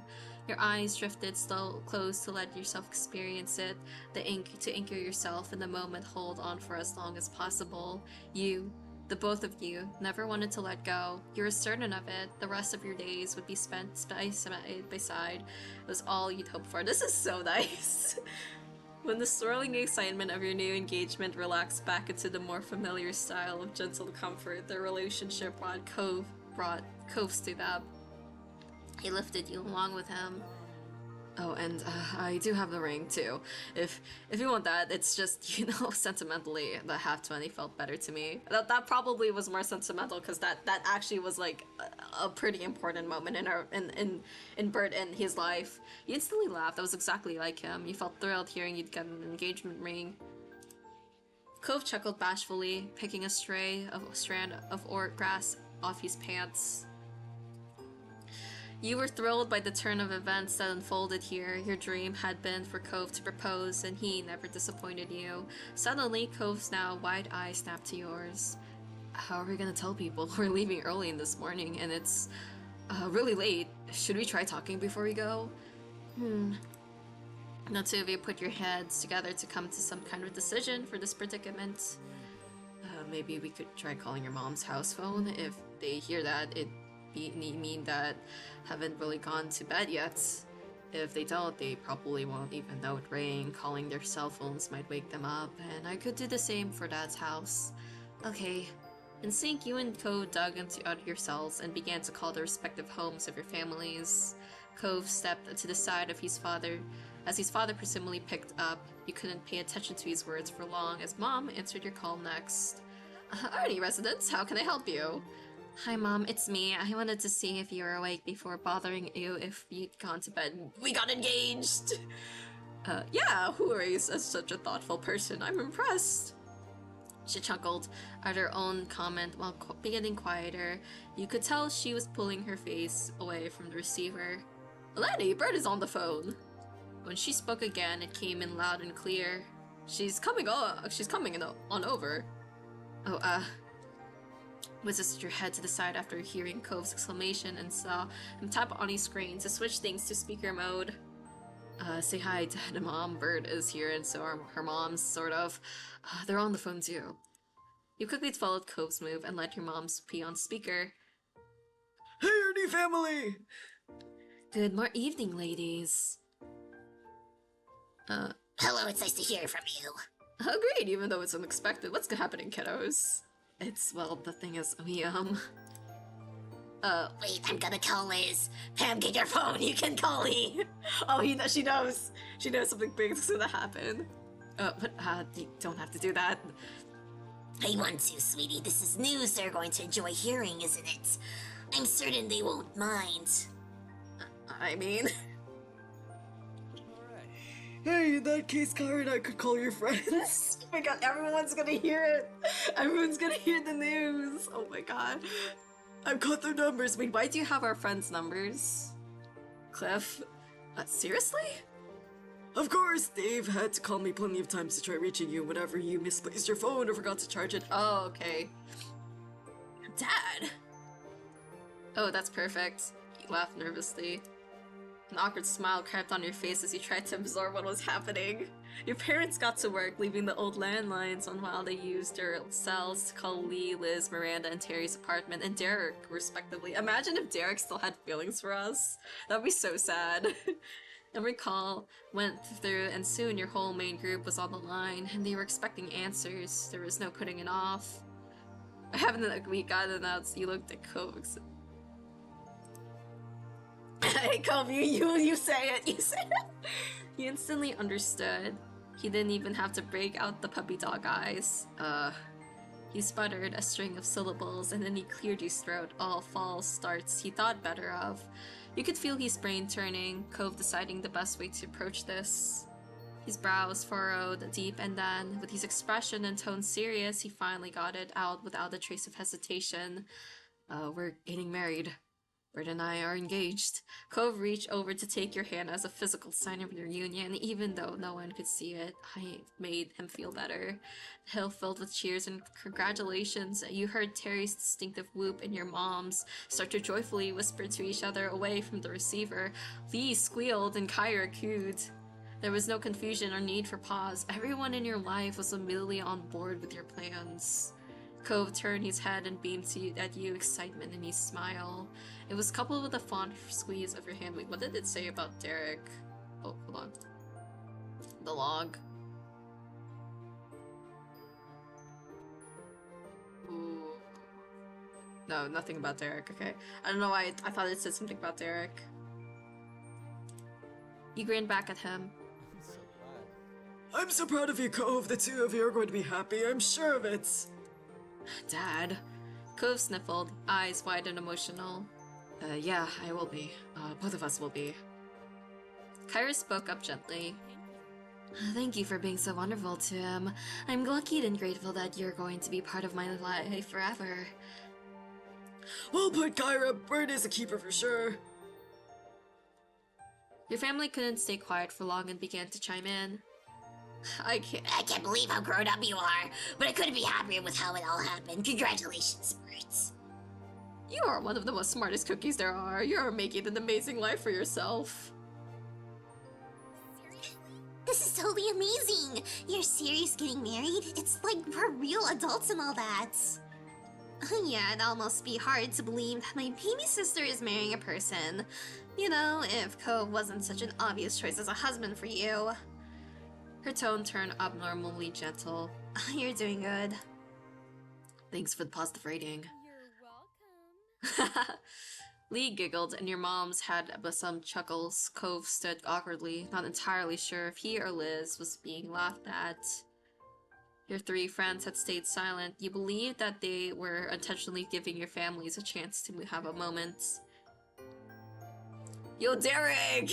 But once they said their pieces, it didn't take long for your friends to jump into the conversation excitedly. Congratulations on the engagement! It's crazy how we're really at this point of our lives. Some days it feels like high school was yesterday. But it's great. You both are definitely Sunset Bird's best couple. Terry added on eagerly. You are the aspiration. I'm stoked that you're gonna be official. This is a big step, but I'd say you've more than earned it with everything you've been through over the years. You both deserve to be with each other for the rest of your lives. Cove had appeared weepy before. He's crying again! But this sealed it. He cried. Everyone's words had built up, coalesced into Cove shedding the happiest tears he'd seen. Thank you. These were people you cared dearly about, and they were so happy from your engagement. It was heartwarming. Good luck, kiddos. You've got a journey ahead of you. Cliff agreed with a chuckle. They've known each other for 15 years already and still haven't gotten sick of each other yet. How hard could making it work for the rest of their lives be? For the two of them, not difficult at all. Thank you so much, everyone. I don't even know what to say. You all better come around. I'm impressed Cove didn't run away. You focus on taking in the moment. Let's do this. Connected to your family, old friends who had stuck by you for years, and the love of your life. You took everything in. You soaked up their love, their excitement, the feeling of anticipation, that the moment was a mere hair's breadth away. Ultimately, the night was growing late, and the many phone calls all had to come to an end. After goodbyes were shared, you were left with just one another again in the quiet space of Poppy Hill. I think that was nice. Me too. We have to go back to the hotel now, huh? Yeah, I think I can too. I'm not ready. Do we have to go? He asked Cove with a pleading eye. The smile on his face fell while he rubbed at his arm. I mean, our parents would probably be thrilled if we stuck around. Would probably be thrilled if we stuck around, but we really shouldn't. You're right, and I know you're right, but still. It's hard. And I'm just not ready yet. Corner of Cove's mouth pulled into a frown. He watched your shoulders slump with a sympathetic look. It's okay, Bert. We've done a pretty good job containing things, I think. We've enjoyed this trip the best we could, right? He rubbed at his arm awkwardly, nervously waiting for your response. You sighed. Well, you do have a point, but it's still sad that we're leaving. I don't want today to end ever. You can always come back. Whenever you want to, we can try to make it work, I promise. Cove stood tall and studied as his reassuring words sank in. You know he meant every word, and you believed him wholeheartedly. Okay. With Cove right there along with you, you made your own way down the hill, with the same stars above trailing the way. Your last night in Sunset Bird was closing out. You were lost deep within the dream, adrift in the current of your unconscious mind. Cove was with you even there, his presence strong as your mind flitted from scene to scene, the logic of conscious world melting around you. Something jolted you from your slumber, the visions had constructed slipping away even as you scrambled to catch them. It had been a good dream. You opened your eyes to an unlit, unfamiliar ceiling. The darkness permeated the room so thoroughly that you were sure it was still the middle of the night.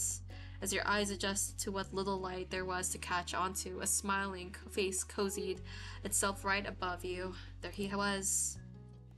Good morning, Bird.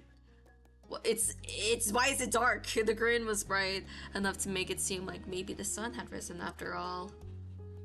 Wow, it's my dream come true, you said sarcastically. Oh, it's my dream come true. Please stop being a morning person. What have you got up your sleeve today? You knew you were about to experience one of Cove's Holden's plans. His expression softened at your voice, the tender affection in his gaze obvious despite the dim space. Flicked his nose. Cove scrunched his eyes closed, snorting with laughter. Would you have preferred me to wake you up by tapping the window? Haha, you're so funny. Haha, you're funny. Cove simply smirked, amused by his own wits. So, why are you doing this? Well, this is our last day here. Everyone might still be asleep, but if we get up now, we can at least see the neighborhood. Do you want to? Of course. I doubt I have a choice here. Yeah, no, the game's gonna be like, yeah, you have to. No, you can't just stay here and you have to actually go walk around the neighborhood. Cove only shrugged. Is that a yes or what? Yes. Great. Then he held out one of those hands to help you get up too. You took it. Cove's grip was strong as his fingers closed around yours. He pulled, tugging you up with ease. Before you could head out, you and Cove both needed to get dressed. You did so quietly. The strangeness of the hour meant that your body seemed less coordinated than usual, each article of clothing a new puzzle, but you managed it. The two of you were eventually ready to head out into the wide world. Dawn still had broken where you left the hotel, yet it was easy enough to get a ride down into Sunset Bird. The journey was peaceful. You might have expected sleep in an attempt to claim you once again, with the sky still so dark, but Cove's excited energy was infectious. Morning was finally starting to come over. Sunset Bird as you arrived, almost like the sun itself wanting to be there to welcome you. Cove turned towards you, his eyes sparkling with anticipation. One more summer beach trip? He needn't have asked. Still, you weren't going to deny him. You gave him a thumbs up. One more. You could have taken your time getting there, dawdling under the morning sun, or you could have taken the short walk at a regular pace. And both of those would have been just right for some other occasion, but this time, without either of you saying a word, you and Cove set off sprinting. The two of you tore gleefully down the street towards the beach, as excited and as ungainly as the kids you'd been once. You were laughing with joy and an absurdity of it all, being here at the break of dawn with the boy who you'd once discovered on the neighborhood hill, who never completely grew up. As it was still early, you did your best to keep the noise down. To the side, you saw Cove covering his mouth to stifle his own giggles, similarly aware of the people sleeping in the condos around you. He thought of what the mean old not-grandparents would have said if they could see you now. All he could do was continue running and stumbling down towards the beach, away from the residences and their sleeping occupants. It was only a few minutes before you arrived at the expansive ocean shore. Cove kicked off his shoes and strode right into the water, not stopping until his feet were entirely submerged and the waves tickled his ankles. You stood up while close stand. You got into the water with him. After slipping your shoes off, you left the sea flow over you. It was cool against your skin, but not as cold as when the wave pulled back and your wet feet were exposed to the air again. The two of you stood there, watching as the sun continued its ascent over the horizon. Silence fell between you until finally dawn had fully broken. Even then, Cove spoke in a whisper. I can't believe it's over. I can't either. How are we already at this point? It all went too fast. Boy, you really sound like a kid again. A ghost of a smile crept over Cove's face, like the sun peeking out between clouds on an overcast day. Oh, CG. Cove reached out and enveloped your hand, and he's pressing your palms together tightly. The silence returned just for a second. I'm glad we came this morning, and that we came on this whole visit back. But more than anything, I'm glad for ending up in this town in the first place, where I got to grow up with a really nice neighbor. I wouldn't have wanted any other life. Thanks for being here. I'm the most great things for being here. Cove looked over at you out of the corner of his eyes, not turning his face away from the sea. His expression was full of affection, from the gentle curve of his smile to his clear, contented brow. It was a stark contrast to the tears rolling down his cheeks. You counted yourself lucky, even though you were leaving, this place had gifted you with so much that you'd carry with you wherever life might take you. Oh my gosh, this is like a hand reveal of MC. Oh my gosh, hand reveal! The memories you'd made, the lessons you'd learned, the people you'd built your relationships with. You'd keep those pieces of your life in Sunset Bird forever. You stood with Cove, silently watching as bright rays swept away the last of the night's shadows until the day truly arrived. Your spirits were high as the sun rose ever higher in the sky. The two of you had found yourselves meandering back in the neighborhood street and standing on feet, strolling down the path just as you'd done thousands of times before. Dude, this is the ending song! Oh no! Oh. This is where it all started. You were compelled to look at the exact spot you'd first encountered Mr. Holden sitting dejected on the curb. Literally the first character you met in the game. He wasn't like that anymore. Still, you couldn't forget the day it began, just as you couldn't believe what an adventure it led to. Things had never been the same since that moment, and you couldn't be happier for it. Your mental lingering on the meeting had turned physical, causing you to stop in your tracks. It was only when you heard Cove's voice calling your name that you remembered when you were realized that what you've done And what a present it was, a shining sun, a clear blue sky, and Cove by your side. All the most natural things in the world. Oh my god, dude. It's the end! This is the actual end! So what's the next step? You watched Cove expectantly, waiting for him to guide you forward from here. There was a crinkle around his eyes as he laughed. It's up to you now. Time to end this game. I don't know, but I don't want to be you. You should pick. Give me too much power. Aren't you worried about it going to be to my head? Cove smirked, shaking his head. Don't worry about it. I'm listening, so go ahead. His eyes met yours, holding your gaze. I believe in you, birds. No matter how much time might pass, there were some things that you could count on to be constant. Cove, your family, his family, and all other loved ones being there for you when you needed it was one of the things since the beginning and for always. Oh! They said the two words from the title. Beginning and always. Knowing that we're there and you would never be truly alone made the future look all the much brighter. When we go to the Poppy Hill, I want to find somewhere private to make. Oh no! Okay, do you want to keep walking through the town? Poppy Hill, probably. The view from there on a day like today would be magnificent, not to mention that the part of you ached to return to the place where you'd first met. Cove nodded, his gaze shifting from you to roam across the little place that you'd built called home. There's a lot that's still out there in the world. A lot of different ways things could go in the future, but for this, I think that'd be perfect choice. He beamed his approval of your suggestion, lifting your spirits ever higher. Your days growing up in Sunset Bird had been so wonderful, even the prospect of leaving again made your chest ache. Yet you weren't going to let that stop you. It would be hard, but you knew that it would still be there, waiting whenever you wanted to return. Hold on, I need to drink some water here.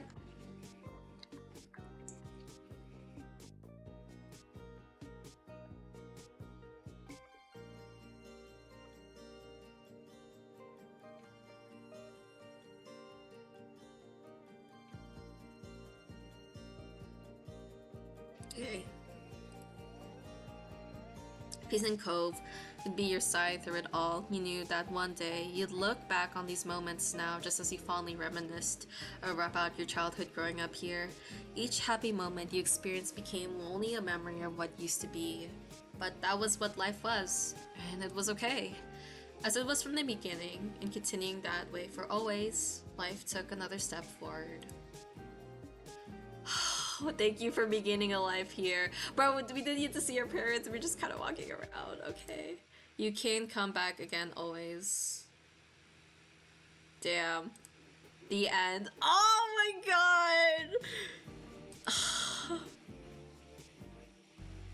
Oh my gosh, that was good. Hold on. What happens if he did actually propose to him? There's a choice here. I guess I can skip through stuff now. Your palms started to feel sweaty with nerves, but you pushed on ahead, walked over to Cove. He turned to you and chuckled. Oh, what took you so long? And you knew though what it was. Cove? Yeah? He mumbled the answer out of the corner of his mouth, his eyes glued to his father's condo.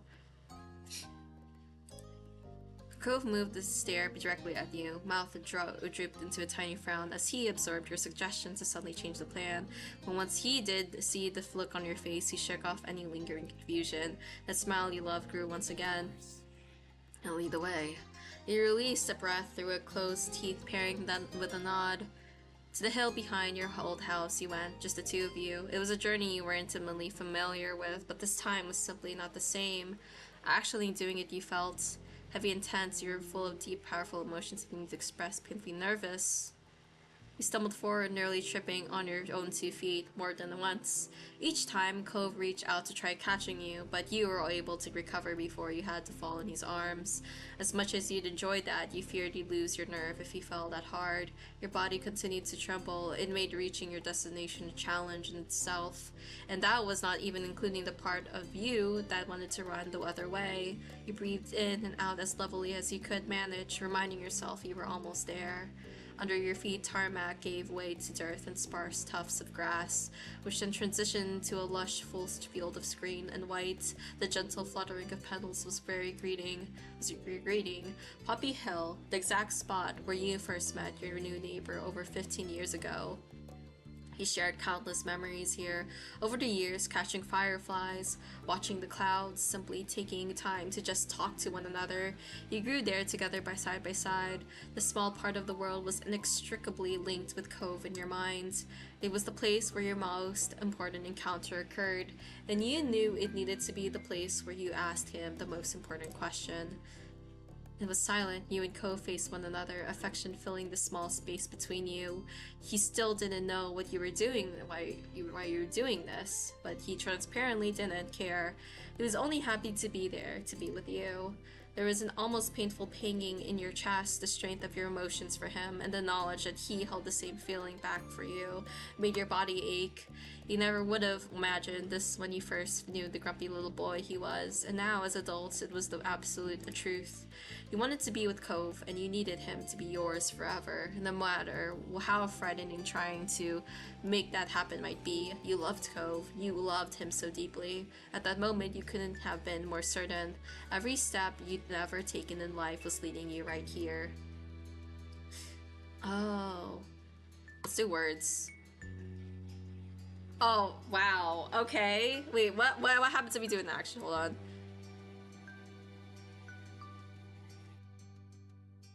Your black eyes shone in the bright light of day, and you hoped he could see the strength of your love for him as you looked up at him from down on one knee. It all happened in slow motion, his expression of serene affection shifting into quivering awe, eyebrows lifting nearly to his sea foam green hairline, and his mouth stretching out to the limits. But despite Kove's mouth being open, he didn't breathe a word. He was entirely incapable of that, so you voiced your own thoughts.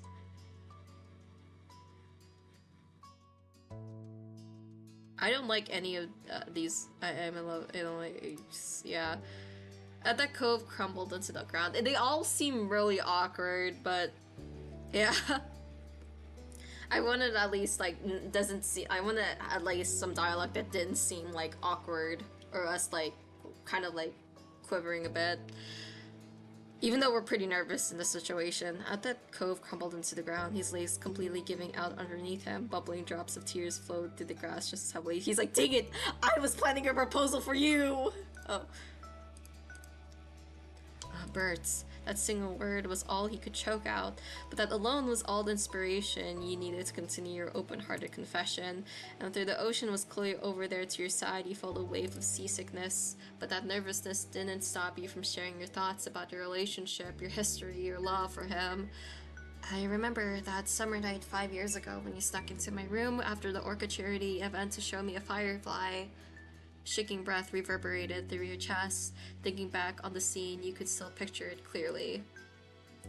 You promised you'd always be there for me. It made me so happy because that's exactly what I wanted, for you to always be there. I couldn't stop myself from saying it, and we have been together ever since. And with every day that's gone by, the more you've meant to me. You made me incredibly happy. You're pretty and lovely and wonderful and perfect. I've only gotten stars.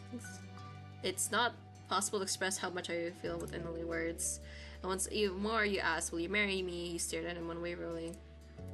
Corners of Cove's mouth pulled up as he let every word reach deep into his heart.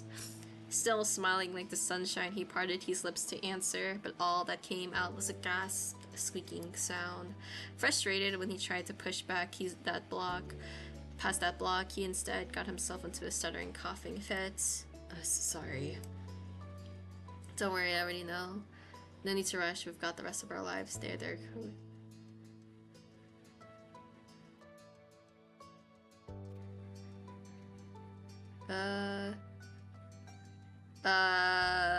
Don't worry, yeah.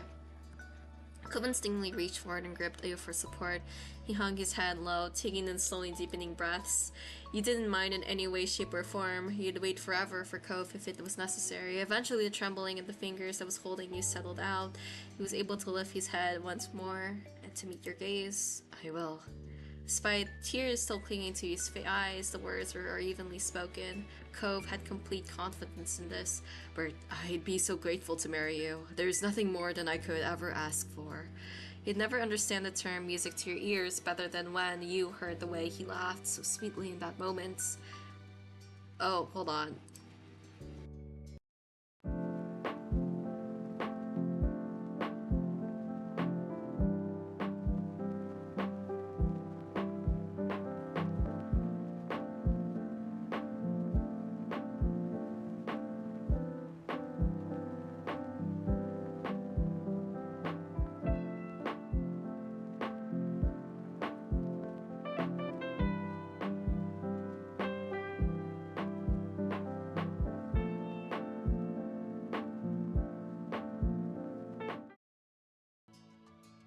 Hey, I'm back.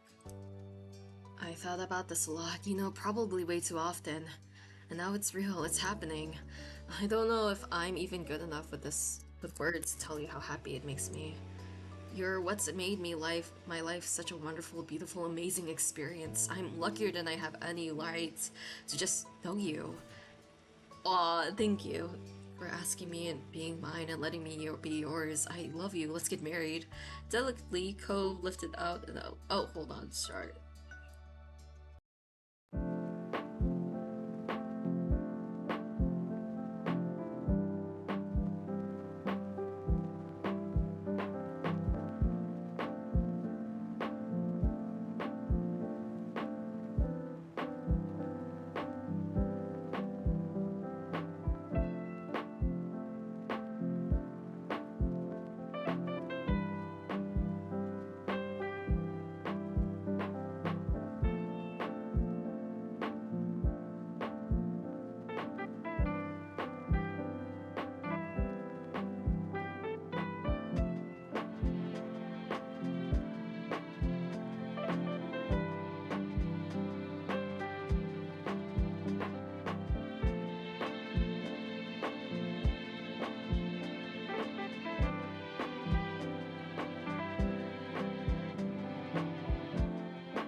Hi, sorry about that. Duckly, Cove lifted an open hand. He started, understanding what the gesture meant instantly.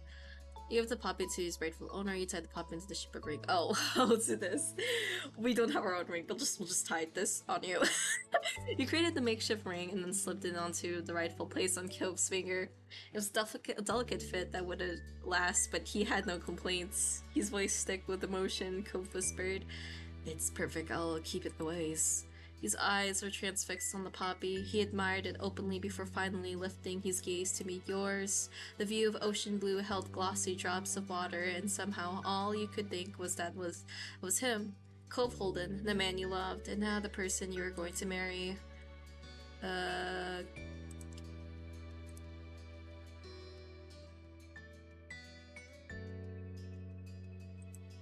Sorry?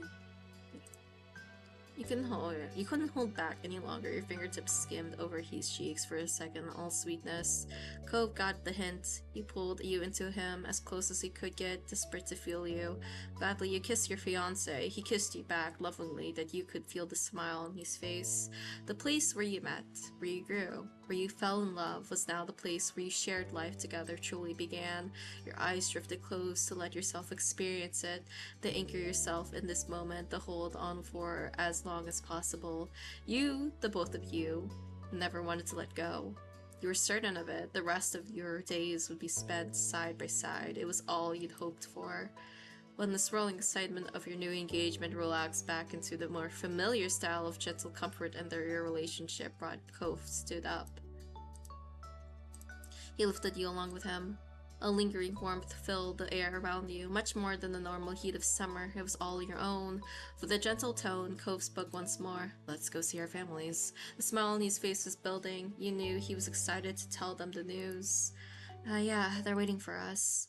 You arrived back at the doorstep of the Holden household. Your fiancé put his hand on the doorknob and took a deep breath. It was clear that why he hesitated. Once he twisted the doorknob, it would be time to announce that you were going to be married. He stole a glance at you. He tried to stay calm for both of your sakes. He nodded with his confidence clearly bolstered. And Cove opened the door. We're here. Together you stepped into the house, hearts beating fast. Cove stepped up before placing his foot back down. There was an unexpected company.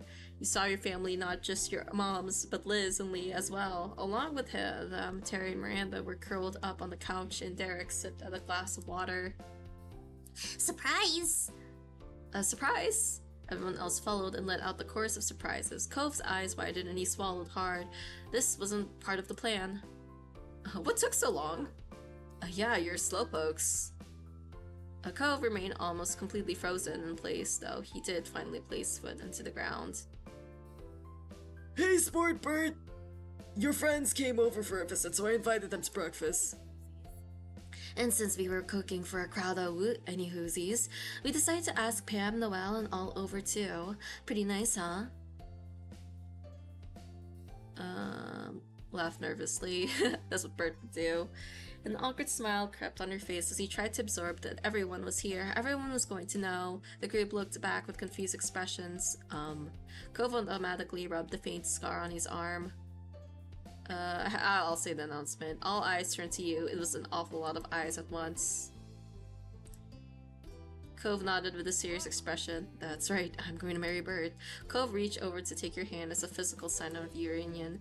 The room filled with cheers of congratulations. You heard Terry's distinctive whoop and your mom start a joyful whisper to each other. Lee squealed and Kyra cooed. There was no confusion or need for pause. Everyone in your life was immediately on board with your plans. Cove turned his head and beamed to you, excitement in his smile. It was coupled with a fond squeeze to your hand. You grinned back at him. Suddenly, Cove was almost bowled over by Cliff, throwing his arms around him. His father compressed him even more tightly as Cove regained his balance. I'm so proud of you, Cove. The two of you are going to be happy. I'm sure of it. Dad. Cove sniffled, eyes wide and emotional. Then he hugged his father back just as firmly. Yeah, I will be. Both of us will be. While the two of you embraced, Kyra came up to your side. She put a hand on your shoulder and spoke gently. Thank you for being so wonderful to my baby. I am lucky and grateful that you're going to be part of my life now forever. That's what she said in the last one. Cliff pulled backwards and switched to patting the sides of Cove's arms. I'll put Kyra... Okay, I feel like, can I skip this? No, I can't. Kyra sidestepped over to her son and pinched his cheek, then she tapped his nose playfully. Cliff gave her space but he continued to keep hold of Cove. Your own parents had now reached you. They took hold of one arm of your each. Oh. Wait. I can't believe you've grown up here. How grown up you are, but I couldn't be happy with how all happened. Congratulations, Bert. Yeah, okay. She said that last time too. Liz elbowed her way from the front with Lee, not far behind. Your mom stayed at your sides. Lee squealed in your face, pumping a fist into your arm. That's what she said. Your smile turned abnormally. Out of the corner of your eye, you noticed Cove's parents release him. He took the opportunity to slide closer to you and nodded at Liz. You're welcome. Lee giggled, and your parents with some chuckles. Cove stood awkwardly, not entirely sure if he or Liz was being laughed at. Your three friends had stayed back. You believed that they were intentionally giving your families a chance to have a moment. Derek! But once they said their pieces, it didn't take long for your friends to swarm you excitedly. This is the same. Cove had appeared weepy before, but this sealed it. He cried. Everyone's words had built up and coalesced to Cove shedding the happiest tears he'd seen. Thank you. No group hug. No group hug. These were people you cared dearly about, and they were so happy from your engagement. It was heartwarming to see. Good luck, kiddos. You've got a journey ahead of you. Cliff agreed with a chuckle. They've known each other for 15 years already and still haven't gotten sick of each other. Oh wait, I think he said this before. It's no trouble.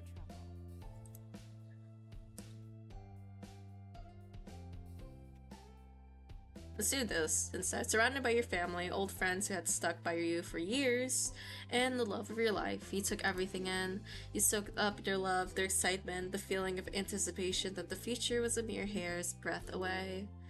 From your ear to your cheek, over the bridge of your nose, and to your other ear, your blush warmed your skin, and it didn't stop there. It spread over every inch, encompassing you with affection. You could feel with every encouraging pat and excited hug that outpouring of love and acceptance from your friends and family. Truly touched, you watched them step back and take their seats again. When excited energy buzzing around the table started to call, you had a second that to truly appreciate this view. Ugh. The most important people in your life all together again. It still felt too good to be true to have everyone here. And then you noticed that Kyra stood back up. She clapped her hands once in a satisfying smack.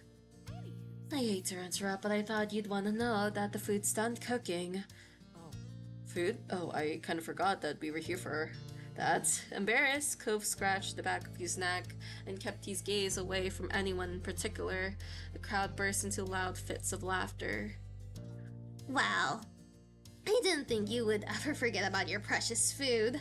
No offense, Bert. He eats like it's both the first and the last he's doing it. Liz directed the last part at you with a sincerely apologetic shrug. Meanwhile, Derek shook his head, finding the back grin. As funny as that is, Bert does a better job at getting Cove's attention than meals do. Clearly. Cove stared, never left the floor, but you could tell he was listening to their teasing, leaning back in his chair. He quietly crossed his arms and pouted.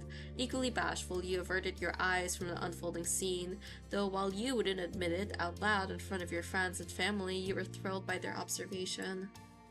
Cliff crossed the floor to place a pile of silverware on the table, and then he dropped stuff off on other surfaces around the rest of the living room. Where he was done, he gestured towards the food. Okay.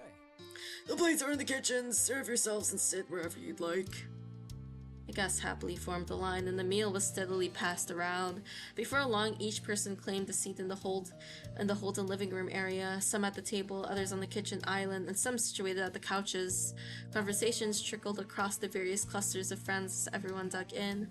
Cove finished his plate in record time with a pleased smile. He put his fork down and surveyed the room. This is really cool, just how we're getting to do this kind of thing. I like this too, Cove. I hope we'll be able to make this happen again. Of course, there will always be more reasons for the game. Okay, I think this is the same, right? This is... Let's say agreed this time. That's fantastic. Okay. I wonder if anything's gonna change. We'll see. I've seen them all before, but they never gold.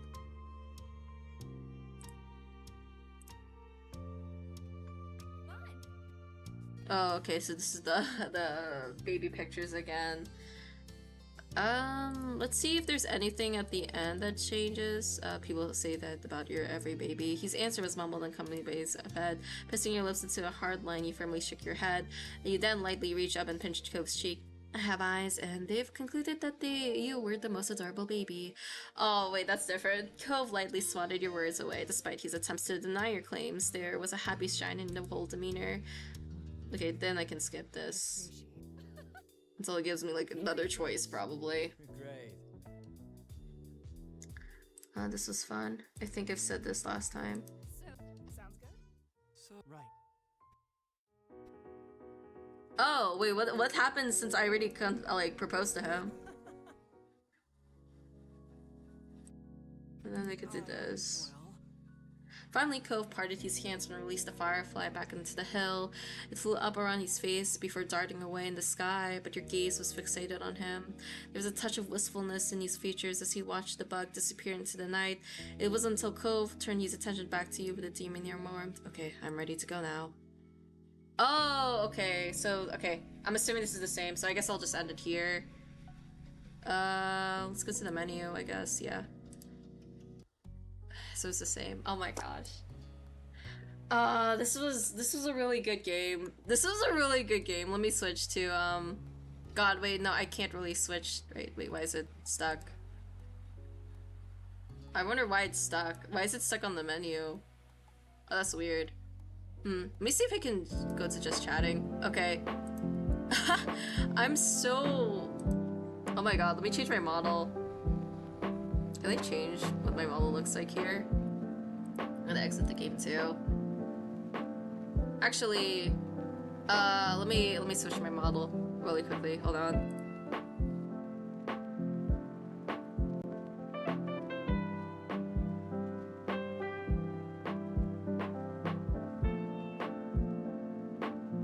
Okay, I'm back. I want to say some few things about the game before I actually end stream, but like this game was really good. I didn't think I was gonna be very attached to the characters as I usually am with visual novel like dating sims.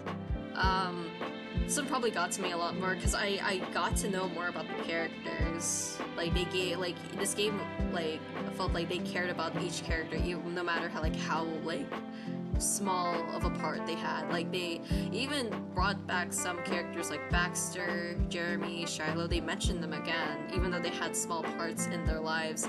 And I think because again, this game is called Our Life Beginnings and Always. This is supposed to be like, oh, like a basis of your entire life, and how besides with interacting with Cove, this is also just like, oh, how your life was like, how even with people who are there for a short amount of time, they are still important. Like Shiloh was just there for like only in the beginning of our childhood, and we never really see him that much again until like the very end, but he was still important. Same was with Baxter, and then even when they mentioned Jeremy, even though he was pretty mean to us, but yeah, like this, like it felt like the developers actually cared for each person in this game. I definitely liked some of the characters. I liked Liz. I liked Lee. I definitely loved Cove. Cove was probably the best part of this game, even though like he is the main part of this game too. He's the main love interest. I also really liked Derek. I also like Cliff. Cliff was really funny, especially in the beginning when he gave us the $20 bills. I can't believe, like, he means nice, but he's just like, he didn't think that through, especially since like that was like in the very beginning of the game. He did not think that choice go through. But yeah, I definitely loved the music, the animations, the slight animations of the eyes that they have of them blinking. That was a nice detail they had in the CGs. The art was really good. Like the UI was also really good, and like the tutorial, even though it was long, it gave me sort of like a basis of what to expect too. And also like, wow, they gave us like customization of what we were gonna look like and what you wanted like your love interest to look like, which is like, I guess, pretty unique. I don't see that much visual novels do that. I'm pretty sure there are other like dating sims that do that, of like characterize your love interest. Like, I mean, Love and Deep Space does that, so... But this one, I think this one is a bit of a different because you, hold on, let me learn the sound of this. You characterize what they look like through their entire story. I mean, Love and Deep Space, you just characterize them in, like, a room, basically, in the main menu. This is something totally different. Another thing, you could also change his personality. That's something totally different I don't see in visual novels. This is, like... I think a first I actually seen of like, oh, change his personality. And for a defined character already, he's already had a set up personality in the beginning. This isn't a love interest that has like no personality, no appearance. You're the only one who decides what they look like or act like. But in this one, you can change it halfway through the story, which I haven't seen a dating sim do that either. Another thing like I do appreciate about this game, it's very detailed of what choices you can pick. Like, for example, like, they give you so many choices of what you want to be when you grow up, what you want to do, or like, oh, there's a sample of like, for example, like sample of fudges that they had. They gave you so many options that you can pick, and you can pick multiple times. And like another thing that they, I also was like, wow, I didn't really expect them to talk about. I didn't expect them to talk about like about like Liz and MC's like where they came from like since they're adopted, obviously, like where did they actually come from? Like I don't see, like I can't recall a media where I've seen where the kids have a talk with parents who are like same sex like parents about where they're from. Like, because I'd never seen that before. They always just like never talk about it, and I do appreciate about like how this game talks about it. I think the event where they talk about this, that's probably my favorite event. Like, it's not even the Cove event, it's just about Liz trying to like figure out where like she came from and her dealing with it. And I really like that, especially since she never met her parents. Apparently she was born in another country. She was born in the Philippines, and she doesn't really know like I assume she doesn't really know the culture about it because she wasn't really raised with it. You know, she was raised totally different, and she doesn't know the language of it either because she was, again, raised in like the U.S. and her parents didn't teach her anything about it. So that was something I actually really appreciated. I also didn't really think they would go into detail about how we feel about our body. Like, I don't think I've, like, seen that in a visual novel either. There's probably visual novels that talk about it, but I haven't seen that in a dating sim visual novel in like, at all, from what I've recalled. They go into real detail about, like, not only do they mention this once, but they mention this multiple times throughout your generations of your life about how you feel about your body, how your body looks like, and if you feel, like, what it looks like. Like they talk about specific parts about your body, which is like, wow, they are going into detail of this. Like, I did not expect that at all, but I do appreciate them talking about that. Same as when they talk about like your sexuality too. I didn't think they would like talk about that as well. I mean, I guess it makes sense for MC, but I didn't think they would talk about that with Cove. Usually in like dating sims that I've seen, when you can like choose like your gender, they don't really say like what the love interest is, sexuality is. They don't define it. It's usually defined by what the MC is like what their gender is. But in this one, they actually finalize what, like, they actually tell you what Cove's sexuality is, which like, that's a first for me. I've never seen that in a visual novel dating sim either. Like, they don't define it at all. Like, and if they do, it's not in game. They usually do it in like bios of like extra content that the creator posts in like their Twitter or in the game page, but not in the actual game. Like, this is the first where I actually see this defined in the actual game. So that's also a pretty cool thing I saw. Other things. I think my second favorite event of this game is the dance event when you actually get together with Cove. That was pretty cute. Apparently there was a scene that I missed that I'm actually kind of sad about. You could have played Hangman with him, and he, through the Hangman, you had to guess what words that Cove made for you. Like, because he made the Hangman, right? And you're guessing. And I think the words were saying, like, you're cute. I think those were the words, and I kind of wish I got that scene, but I don't know. I think I missed some stuff to get that scene. Yeah, I think my only gripe here is, but again, this is probably also determined by what my choices were. I wish there were more Derek scenes. I really like Derek, but I feel like I didn't really get to see that much scenes of him, especially for this step 2, because that was kind of mainly like where we get to meet him, but we didn't see him in the events. I don't know if he was in the DLC, because I didn't have any like DLC events that I could go to, because you have to like pay for it, but you only got to see him at the beginning and then the very end. And at the very, like, the end of step 2, by the way, when I mean very end, I mean very end of step 2, but like at the end of step 2, like, he confesses to you, and I feel like there isn't that much build up because you just only met him in the beginning and you don't see him in the extra events. You only see him at the end of step 2, and then you barely see him in step 3, and then in step 4 he's also kind of barely there. I just wish there were more scenes of him. You know, Baxter had more scenes too, which kind of, I don't really like Baxter too much. He's okay, Baxter's okay, but I wish we got to see more Derek. I wish he was there at the extra scenes. Maybe he's in there in the DLC. And I know you can have, there is a Baxter DLC and a Derek DLC. I don't plan on getting them. I might just watch them on my own. Also, another fun fact, there is a marriage DLC with Cove. I don't plan on playing it either, sadly, but I'll probably watch a video on it. But that's pretty cool. There is a DLC. There's a lot of DLCs for this game, like a lot of aftermath content for it, which is really cool.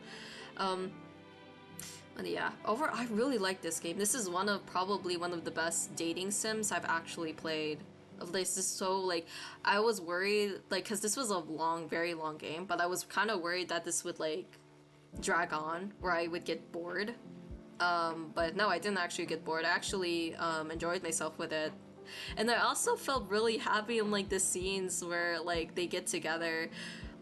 Personally, ironically, as someone who plays a lot of Otomes, I don't really get that happy when I see those scenes. I'm just like, yay, I got it, let's go, goal. But like, for this one, I just like, oh, this is so sweet, this is so cute. Like, but then again, I play like a lot of yandere games, but it's just for this Otome game, I really feel like, oh, I'm so happy that the MC and Cove got together, let's go. They're so cute. There's a lot of cute scenes in this, especially where you get together with Cove in the proposal scene for the engagement.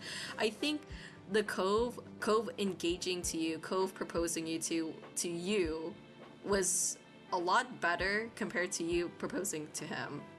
I think the scene is a lot better. It was a lot more moving, especially with the $20 bill. Like, if you included the $20 bill bit plus the proposal, I think it's just a mixture of a very sweet scene. It's really good. I also liked some of the voice acting. It was kind of funny how my voices of how I interpreted the characters were totally different from how they were actually voice acted. Especially with Cove's. I really like Cove's voice actor in this, especially when he said like, oh my god, and like when he was like a teenager, like when we got together, that bit when he, like, the voice actor said oh my god, was so, I loved that bit. That was so good. I loved how that was like said. But yeah, those are all my thoughts about this game. I'm gonna miss this game though. This was a good game. This is a good journey. This is a really good journey, and I'm actually gonna miss it. If they do have like some other games, maybe I might play them. I know they have 2 other games. I don't know if I'll play them, but maybe we'll see. We'll see in the future. But yeah. I guess I'm going to end stream now. I'm probably gonna post my schedule for next week tomorrow, but we shall see. Okay. Bye bye.